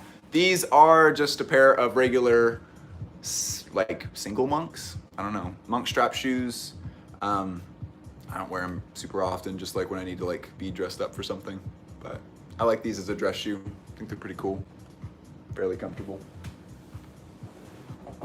Clarks, more Clarks. I mean, pretty much unless specified. Literally every shoe that we're going over today is Clarks. This is the only pair of desert boots that I've ever owned. I actually really don't like desert boots very much. I think they're like kind of like corny, like it's very, I like male fashion advice, but I think that the advice that they were just giving to everybody to just be like, just buy some desert boots, just buy some desert boots. And it'd be like, yeah, but I was actually more thinking, just like, buy desert boots, just buy some desert boots. Like that kind of made it where it's become like the default shoe for like a 25-year-old that wants to be taken more seriously at work. That's what desert boots are to me, which is strange because like working at Clark's, like the vast majority of people who are buying these were are guys that were from Jamaica and now lived here or whatever, and were like collectors. Like basically I would actually hide a lot of our desert boots in the back. I would take like the actually like interesting ones because they had plenty of the like plain colorway stuff, But they were like, hey man, if you get any like suede joints in or like any like really crazy like leather printed stuff, like hold it for me. And I was like, I got you, no problem. And so I like had this like secret stash spot in the back where like my guys would come in and I would be like, what's up fellas, hang tight, I'm gonna go get your shoes. And I would like pull everything out and like show them all the wild shit we had gotten in. And yeah, I don't really, so those dudes were interested in it because in Jamaica, like in like, you know, back in the day, like all of the like counterculture stuff in Jamaica has all, like everybody was wearing desert boots. It's like, the way that they explained it to me is they were like, these are generally like gangster shoes kind of. They were like, really the like real thug shoes are the ones that are in the sand suede colorway, which I personally visually think of the sand suede Clark desert boots as being the most like dad like shoe. Like that's just kind of like the, hey, I'm a cool dad, but don't smoke, you guys. Let's put those cigarettes up. Actually, let's give those cigarettes to me. Like that guy wears sand suede Clark's desert boots. And yeah, but they were like, the reason I never like buy the regular sand suede ones is because like I don't want to give anybody like the wrong idea, because like I live around a lot of other Jamaican people. And I was like, that's so weird, because they're like the calmest looking one.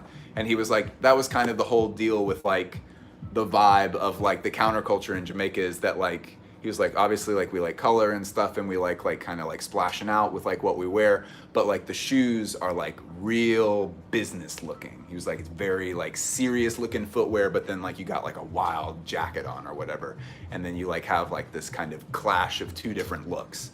And I was like, that's really interesting. But this is the only real color of desert boots that I personally really liked. I don't like the suede that gets put on almost all the desert boots. I think it looks like ass. I thought these were pretty cool looking. I'll wear these occasionally. These are cool. These are so slept on in the United States, it is not even funny. Does anybody in the chat know about bank robbers? These are so cool.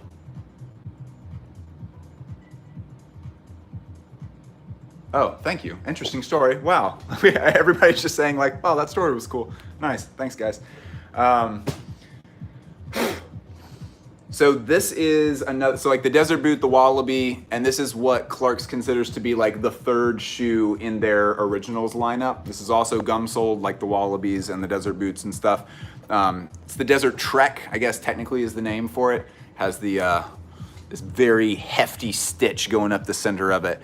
These are, I'm told they're huge in the UK, and they're definitely huge in, Wallabies are like not big in Jamaica at all. There's no Clark stores in Jamaica, which I think is mostly due to racism.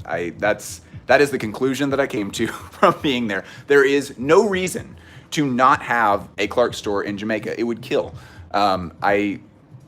My former boss there was like, do you really want to know why we don't have in Jamaica? It's because they're afraid that they'll get robbed. That's why. So they don't want to pay like for like security and all of the loss of stock, especially after they ship it over the ocean and stuff. That's why they don't have one there. And I was like, but literally like these people are like, they're going on vacation to the United States, and like one of the top things on their list that they want to do, it's like, okay, like see like my cousin and like all of my nieces and nephews, go to Clark's, visit Washington, D.C. That's third priority. Like that's, they're like, we had all these people that were visiting from Jamaica, because like I'm fairly close to like the ocean.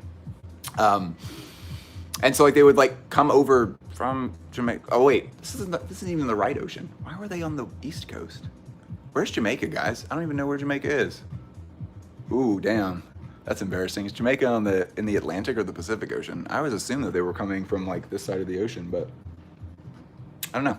Anyway, they would like come in and they would like buy 10 or 15 pairs. I shit you not, like 10 or 15 pairs, and I would be like, so you just like really? Everybody's like, bruh, how do you not know this? Yeah, you'll learn that. Oh, Atlantic Ocean, cool, nice. I was right, guys. We can forget all about that now. We'll just delete all these comments real quick. But yeah, they would come in and buy like 10 or 15 pairs of shoes, and they would be like, this is all like gifts for all of like my like brothers and like all of my like nephews, and like my dad is gonna get like 2 or 3 of them or whatever. and they would just so there was no reason to not have a Clark store over there. But anyway, the Jamaican dudes were like, desert boots are like #1 priority, and then like second one, like if you were kind of like a little bit different than everybody, you wore Desert Treks.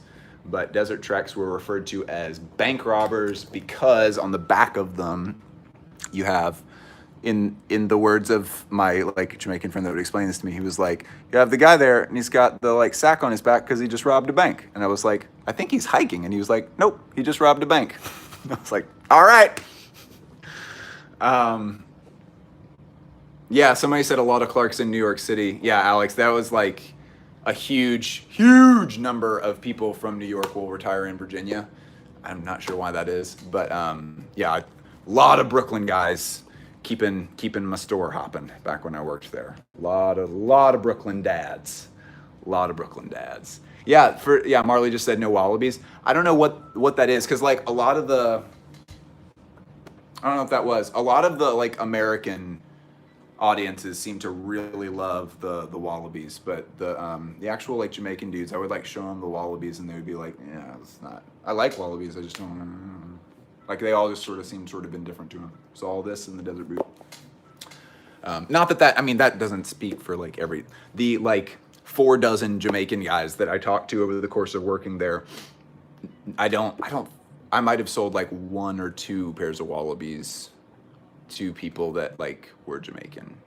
Other than that, it wasn't anybody. So obviously it doesn't speak for everybody, but for all the dudes that I talked to. Anyway, I love these a lot. I don't know if there's a whole lot to say about them. Oh, was this a collab? I think it was a collab. Yeah, this is Horween leather. And so it's from Horween here in the United States. That was like the one big difference, is that it was by a leather factory that was stateside. This is another pair of Clarks that's from the Tour collection, which is the one that's very gently inspired by by old school American biker culture. I have no idea how these are inspired in any way by American old school biker culture, but I love how these look. This to me looks like a one-off, not a one-off, but like a thing that they release one season and then never release it again, like something that like Prada would do or something. I love these. This is it's a coated leather. This is not pleather. It's a coated leather, and then just like a brown sole, and I just love this little strap guy on the top. This has been my default, like I need to like look very fashion, but also I think it's gonna rain today. That's when I whip these bad boys out. When I went to New York Fashion Week like one time, like 3 years ago, I was like, I'm gonna bring these just in case it rains. And then it rained constantly. There was so much rain that fashion week and it sucked. I had to wear these a lot. Oh, wait, hang on. Igor, whatever, you said you've been looking for these. Do you wanna, okay, Igor, hit me up on Instagram about the Tor shoes, T-O-R, Tor Clark's shoes, and I'll tell you how you can maybe find them. If you really do, you said you like wanted this specific pair or whatever. If you really want this specific pair, or everybody for any of the pairs that I'm showing you of all of these Clarks, hit me up and say like, you said that you knew of a way where I could like find like this specific pair or whatever, and I can tell you how to like use the serial code to like identify and like find different stuff. I'll plug you in if it still exists. A lot of these are from multiple years ago and are extremely difficult to find, if not impossible. But this is another pair that I really love that Clarks came out with that I was shocked. These came out one time and then they never released them again. I've clearly worn them a lot because I like them a whole lot. These are like the coolest fucking thing.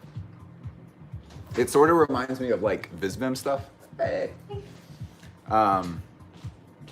Yeah, it reminds me a lot of like Visvim's random like footwear things.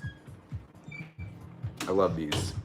And true to like the like outstanding taste, like I like copped these and like had them like shipped to my store because our store didn't get anything. It was pretty bad. But I like ordered these and had them sent to the store or whatever, and then I would wear them, and I sold like 10 or 15 pairs of these just to my Jamaican guys because they would come in and like I would just be like, "What's up, guys?" and we'd be like talking for a little bit, and they would like interrupt me and be like, "What are those?" And I would be like, "Pretty cool, right?" I was like, I can pull you some from online. Let's get you a pair. Yeah, Clark's is. Someone said I didn't know Clark's had this much heat. I was very surprised while I was there because I was like, oh, this will be cool because I'll work here and like maybe like grab some Wallabies or something. But like I was not planning on like overhauling all of my footwear and pretty much replacing everything with Clark's. They really do have a lot of trash at Clark's because at least in America, the entire focus of that brand is comfort footwear, and like they'll come out with special collabs and stuff which are great. Like the team. The difference is that Clark's as a brand in America, I realize in the UK it's totally different than this, and really like everywhere else around the world is different than this. But in the United States, the way that the marketing is done is there's Clark's and there's Clark's Originals. Originals is where the stuff like all the gum sold stuff, all the gum sold and all the Trigenics, that's where all of that happens is over in Originals. The Originals team has some incredible designers on it. Like I looked up and like follow some of the people that are on the actual like core design team for the Originals. Some very smart, talented, young, cool people on that team. They do a fantastic job. Clark's, American Clark's, are a comfort footwear brand that is marketed largely at baby boomers. And so there's some stuff that comes over like this, but like for the most part, the UK and really just the rest of the world is getting all of this kind of Clark's because it seems like in Europe, Clark's is almost 100% meant to be like a youth culture brand. It's a weird to compare any two things, but like it's sort of almost thought of the same as like Converse, where like it's like, yeah, like old or young people, like whoever can wear this, but we're not pitching it to 55-year-olds. Clark's are being pitched to 55 and older in America. As a comfort footwear brand. And then the Originals are geared towards like cool dads and like college students and stuff. So it's different over here. But yeah, I mean, if you look through it, there definitely is, every season they release like a few 3 or 4 styles that are just kind of like, damn, this is insane. This is like, this is a great looking shoe. And they're really comfortable. They're like really, really comfortable. So yeah, do we have any more? No. On to the t-shirts. Let's see. The only t-shirts that really are worth going through are this. This is the aforementioned friend Zach Catrone, who has a brand called Land of the Lost that does a lot of really interesting stuff with t-shirts. This is obviously like an NCAA football division thing. These are, in my mind, and to Zach as well, because he's not a sports guy either, like you're just kind of like those like crazy NCAA like tourist t-shirt things that they do, those are maybe the worst designed things that sell on a mass level that I can think of. And I wanted to make a t-shirt that takes that and somehow manages to make it even busier and more visually chaotic. And he made this, and I was like, this is actually like extremely cool. I want one of those. And I mostly wear it around the house. I'm not wearing this out a whole lot, but I really like the concept of that design of taking, it's a very like Demna, this is a very Vetements idea in my opinion, where it's just kind of like, we're gonna take like what is the worst, or what is the thing that you would never be fucking dead, like caught dead wearing, and they took that and like rebranded it and made it even worse. That's a very, I like that a lot. Another shirt that he did that I love this shirt. He like hand tie-dyed all these shirts, and then he screen printed them. He had them screen printed. So the smiley face thing there, that's the screen print, and the tie-dye is the thing that says, it says something with the word bliss in it, which I didn't realize until I got it. Dang, it's very difficult to read. It says the word bliss on it at some point, but it's, oh yeah, there it is. It says follow your bliss right there. He didn't even add that afterwards, and it wasn't like made for me or anything. He like made them and like posted them all up for sale, and I was like, dang, I'm actually gonna like get that. And I got it in, and then I wore it when I was around him next, and he was like, oh nice, you got the Bliss one. And I was like, what? But yeah, I fucking love this t-shirt. And I have a regular PD Seville or Seville or whatever. That's one of Lindsay's socks. A regular one of these, which I like so much, and you can't make me feel bad about it.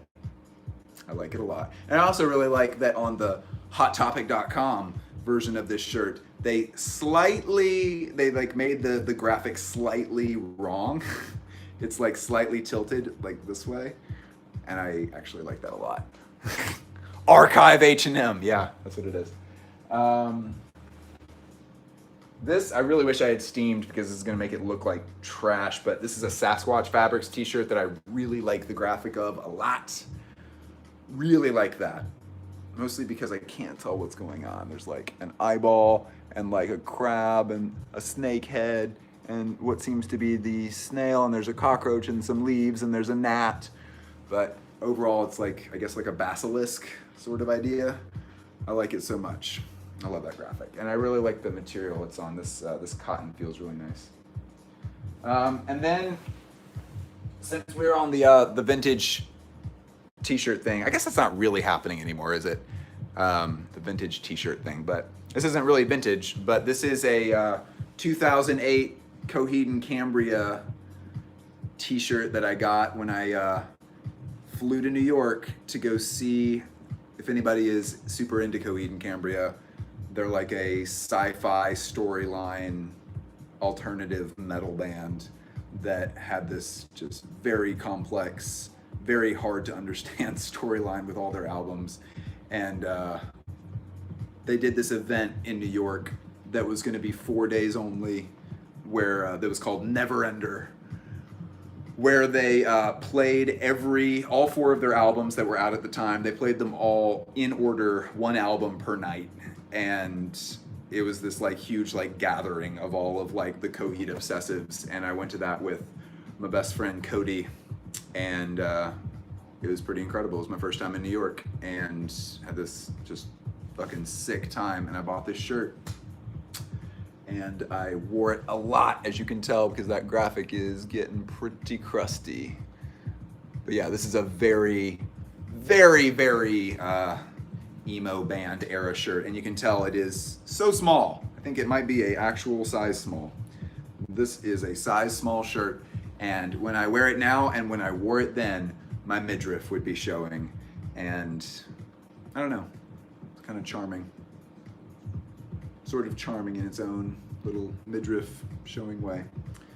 Anyway, I never wear this now because I just don't wear tight t-shirts at all. And also there's, ooh, I don't know. This kind of midriff would be one that I would not feel comfortable with, like super tight shirt that's like rising like just above my belly button. I don't know if I'm with that. I'm like down with doing the midriff thing, but like not like that. Maybe in more of like a flowy kind of way, or a cropped flowy top kind of way. That's it.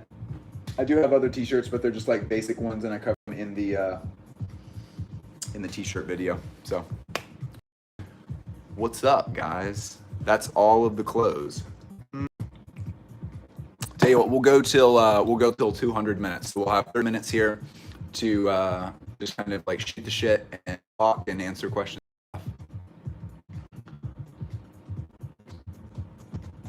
So what's up? What are we talking about? Someone said Texans in the chat say yeehaw, and then we got a lot of yeehaws. Especially on the Discord, a shocking number of Texans. I don't know how we lucked into getting so many Texans. Apparently you guys have great taste. There's so many of you, and a lot of you have very cool clothes.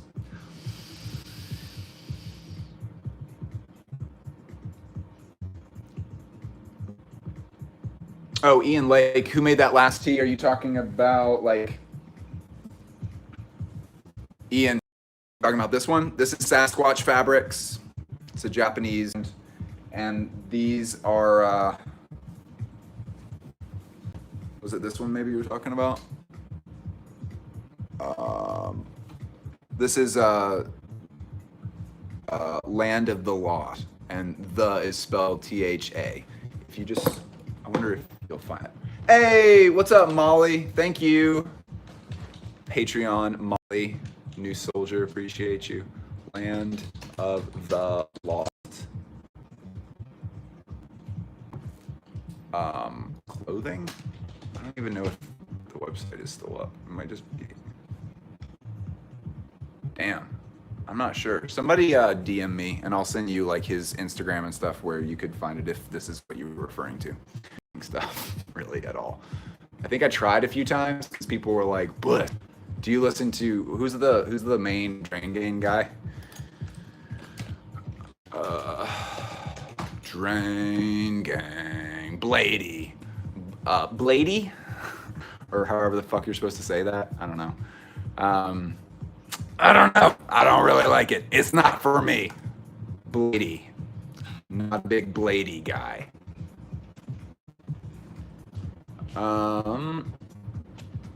Where are you from? I'm from Marietta, Georgia originally, and I now live in the middle of nowhere in Virginia.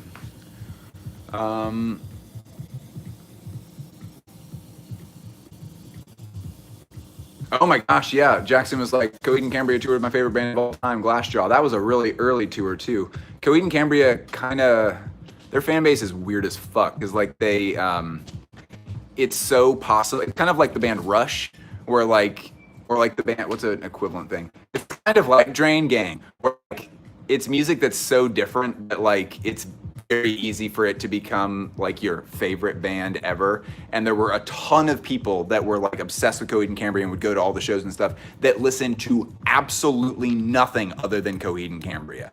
And they just started fights with a lot of people, like, because like Coheed would like tour. They toured with Slipknot, they toured with Sevenfold, they toured with like all these other at the time like very like relevant, cool, like tough guy like bands. Yeah, Tool is another example of a band that's like this.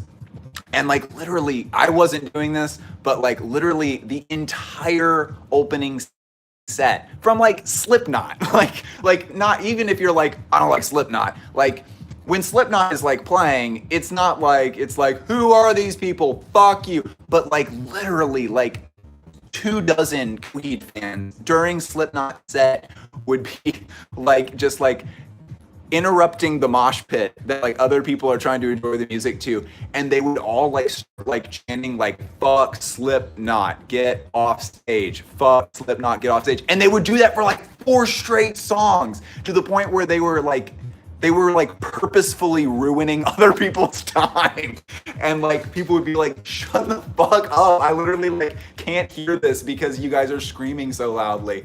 And they would be like, fuck you. And then like literally like every Coheed tour where they weren't just touring absolutely alone, there would be fights every single day. It was insane. And it was because of the Coheed fans. They were all assholes. It was fucking wild. But yeah, Glassjaw, I don't think that was a problem because the like cult had not really developed yet. But by the time that 4th album came out, it was fucking done, man. There were people who like gave up their jobs so they could like follow Coheed around on tour and stuff. I saw Coheed a total of 9 times before I was out of college. I saw Coheed a lot. I did not yell fuck you at other bands though. Okay, so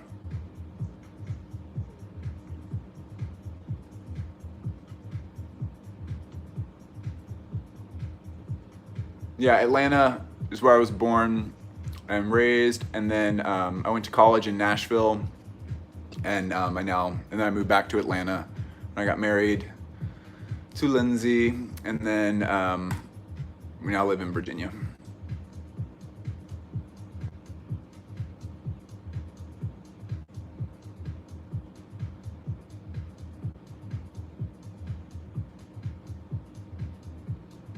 Thoughts on Fruits Mag coming back? I know nothing about Fruits Mag other than the fact that it's an important Japanese fashion magazine. That sounds cool. Maybe it will be cool when it comes back. And then obviously anything Harajuku fashion scene is incredible.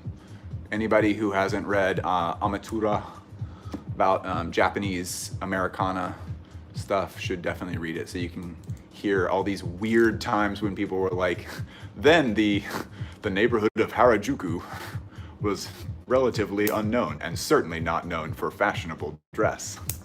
It's like, what? Where'd you get the shirt that you're currently wearing? This was a Christmas present from Lindsay. It is from Zanya. Not a Christmas present, this is a birthday present. It's super duper duper oversized. The sleeves are super long. I went over this at the beginning of the stream, but I imagine all the people who heard that are now gone, and then it's all new people.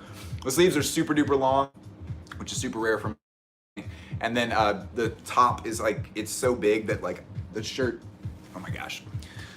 So this is, the top button of the collar is actually up here, and I just buttoned it back there so that it could kind of like hold it up and make it drape in an interesting way. Ugh. So this is what I've been wearing it like. This is what the shirt is actually sized to be like. It's humongous. This shirt is so big. It's gargantuan. But what I do to kind of make it seem a little bit more reasonable in the way that I wear it is I just like take the top button up here near the collar and I tuck that behind my head, and then I can kind of wear it and it's a little bit more like a robe kind of. Plus you get this like cool effect in the back. Get like kind of this like cool thing with the collar here, and then it's kind of like bunches up in a weird way right around my ass, which, you know, my ass can use all the help it can get. Bliss, do you listen to Drain Gang?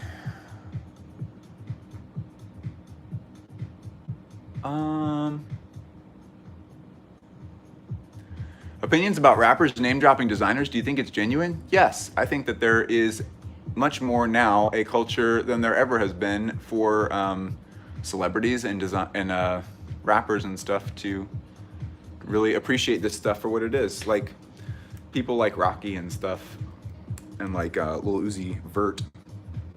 I think those guys really do have like a genuine interest in clothes and like the story and like the designer and the mentality and stuff. I don't think it's just like a status symbol thing. I think for those guys, it's, you know, like they feel kind of cool and like rich and stuff when they wear it. But like also, I think that there's an element of them being like, damn, this stuff is like really interesting art. So yeah, and I don't think it is our place to tell other people when they are or are not being genuine. I think that's a good thing to keep in mind all the time. I think when we're looking at other people's Instagrams and when we're looking at famous people, I don't think it really is our place to say, you know what, you are not being genuine. I think that is maybe not a great way of approaching that. Someone said, I feel like Bliss is probably more of a 100 gex type of guy, and that is 6 billion% true. I fucking love 100 gex. I throw money in the oven, yeah.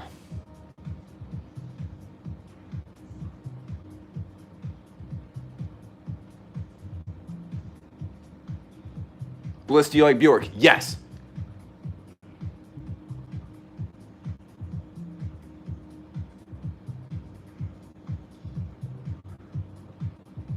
How old are you? 30.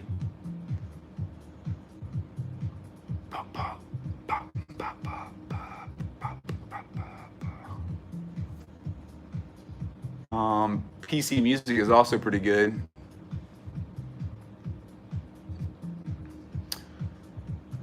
When are we gonna see you in full Philip Plein? I don't know. Next time I go to Atlanta, I'm gonna go to the Philip Plein store, like walk around and be like, can I just like hang out in this store for a while to just see who the fuck cares about these clothes? I don't know if I'm gonna raise it exactly like that, but that's gonna be the plan, is to like wait in the Philip Plein store for like multiple days, and I'll do like live recording from the field. Like, okay, everybody, someone else just came into the, okay. I have to be very quiet. Someone else just came into the Philip Plein store.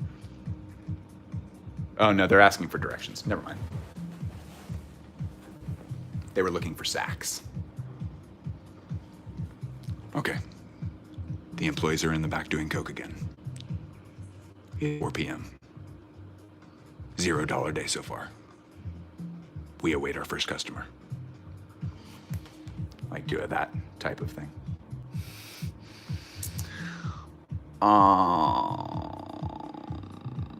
Am I into food or cooking? No. I am very not experienced with cooking, and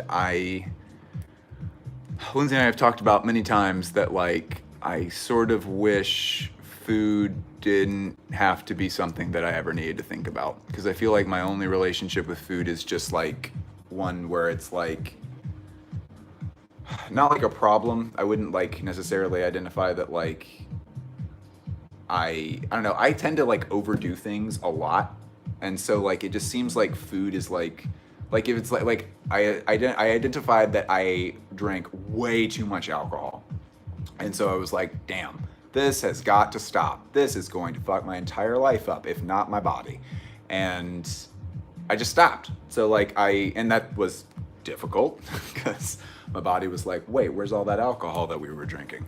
But like with stuff like that, you can just like cut it out. But it seems like food is just like this thing where it's just like, I feel like I'm just constantly being tempted to go way overboard with food, and I don't like, or just to only eat things that are horrible for me, just absolutely horrible for me. And I just wish that I didn't have to worry about food at all. I am not excited by food really.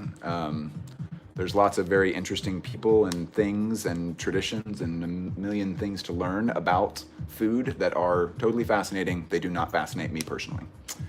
I really wish that I could just like take a pill and they're just kind of like, great, you do not technically ever have to eat ever again. Be like, oh, yes. Now I don't have to worry about this anymore. Do I like the Gorillaz? Yes. Demon Days is one of my favorite albums of all time.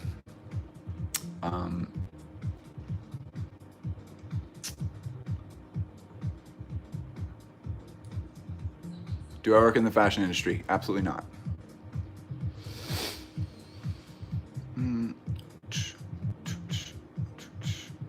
Yeah, Dirk.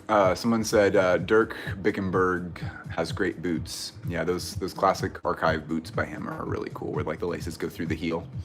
It's pretty cool. Someone said, Bliss, are you noited? Bliss is extremely noited. Bliss loves Death Grips. I've seen Death Grips live. It's fucking sick. Do I like Walter Van Beerdendonck? No, fuck Walter Van Beerdendonck. Just kidding, I love Walter Van Beerdendonck. Damn, Alex Chen got a pair of Dior bondage boots, the Chris Van Ash ones. Those are sick as fuck. That's pretty cool. Do I like Aphex Twin? Yeah, I like it when Aphex Twin is trying to be very poppy. So like, I really like the first two tracks on Cyro. I love those songs. Those are like some of my favorite electronic songs that came out that year. The first two songs on Cyro and like the Cheetah EP and stuff. I'm not super into like older Aphex Twin that like everybody is so fixated on. I can respect that stuff is good, but I do not want to listen to it. I think that Aphex Twin though is almost just like endlessly fascinating. I really want like a channel that's like mine, but for Aphex Twin songs, because I like went through this phase for a while where I was looking up Aphex Twin interviews just so I could learn more about like his process of making music, and like it is exhaustive. Like he was like talking about how like he like was working for like 2 years working with this guy to get the wiring in his studio, like his home studio that he was going to work out of, to get the wiring correct. And they were like testing it and like running all these like sound tests through it and stuff, and they were listening to it, and the guy like shook his head and he's like, it's not right. I can hear that it's not right. I'm gonna have to try something else. And they ripped it all out of the walls and he started over on the wiring. Like, and just listening to him talk about like the gear he uses and stuff, like I don't do any music production stuff at all, but like I guess I can track well enough with people who are talking about it, and just he puts so much thought into what he's doing and the acoustics of it and stuff. But like, I don't know. I find Aphex Twin to be absolutely fascinating, and his live sets are so fucking good. Like he did the one that was like his first UK show in like 8 years or whatever, where he was playing at a festival. He was playing at the main tent at a festival, and he played right after. Oh my gosh, tiny cute girl like big room techno legend. Who's the name's on the tip of my tongue, I can't remember, but he played right after her. She played a really intense, like hard-hitting techno set. The tent was like packed. Not Nina Kravitz, no, it's the other tiny white girl that does very big room techno stuff. That's almost like not fun to listen to at home because it's just like dong, dong, dong. Anyway, she played, and then Aphex Twin got up there, and the tent was packed. I mean, it was insane. It was every single person at this festival was just like Aphex Twin, and he got up there and he did the Black Madonna. Get the fuck out of here! And he played just like noise. It was like not even musical at all. There was no beat to it. There was nothing about it that was in any way musical. He just like played just shit for like straight, it was like 17 or 18 full minutes. And then he switched into like, just like transferred fully out of it into a breakbeat song that was like very like 90s, like jump around kind of like breakbeat song. And everybody went like fucking nuts. Like the change in the audio, because like obviously those things that are recording live sets, they're embedded in the machine so that like they're catching the sound as it flows through the machine itself before it hits the speakers. And so that's where you're getting the recording from, but it can still pick up on the audience. And so it's much higher quality than like someone just like holding their phone up at a show or something. But everyone just goes fucking nuts. You could like hear like the room shaking with how like crazy people went when like it switched to this song. And he did this really interesting thing because he's Aphex Twin, and he knew like, this is my first show here in 8 years. They don't know when I'm gonna play here again. Every single person at this festival is going to be locked into this set. No one is gonna go get a beer, no one is going to the bathroom, and sure as fuck nobody is going to go to another set. If they start on an Aphex Twin set, they're not leaving, which is a commodity that nobody else in like dance music especially has. Nobody else has the power and the influence to hold 40,000 people's attention at a music festival and make it where it's like they will not move. And so what he did was because he had to step up there and start playing immediately after another DJ, he was able to give them like ear bleach. And he was able to like clear everyone's palate completely. 17 minutes of shit noise, just like, I mean, slightly more musical than Static, and that's it. And he knew that no one would go anywhere, and nobody did. And then he started with the set. And like, I mean, even besides that one, I mean, I'm just talking about the first 20 minutes of like a 2-hour set. But like, I mean, by the time that set was like ending, like he was like ripping a hole in time and space. Like the ending of that set is also just like fucking, just like, oh my gosh, what's going on? In a good way, in a very powerful good way. But yeah, he just seems to be so well considered about everything that he does that I want like a Bliss Foster channel equivalent for Aphex Twin. If anyone knows of one or wants to start one, I will promote the shit out of that because I want to uncover more of the mysteries of what this man is doing. Because I know there's other cool Aphex Twin stories like that. I just, I don't have the time to spend all of my time obsessing over a guy's music when I actually don't know anything about the creation of music myself.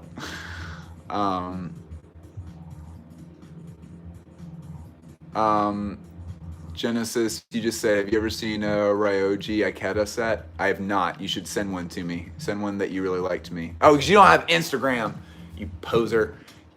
I guess send it via email to me. I think we've emailed before. You should send it to me through email. I love electronic music, gosh, more than I love most things. So I always want to hear more interesting electronic music. It has been 3 hours. My family is starving. I'm actually really hungry too. I think we're gonna call it, guys. I love you all very much. Thank you so much for joining me. And I'll talk to you later. Go join my motherfucking Patreon. Goodbye.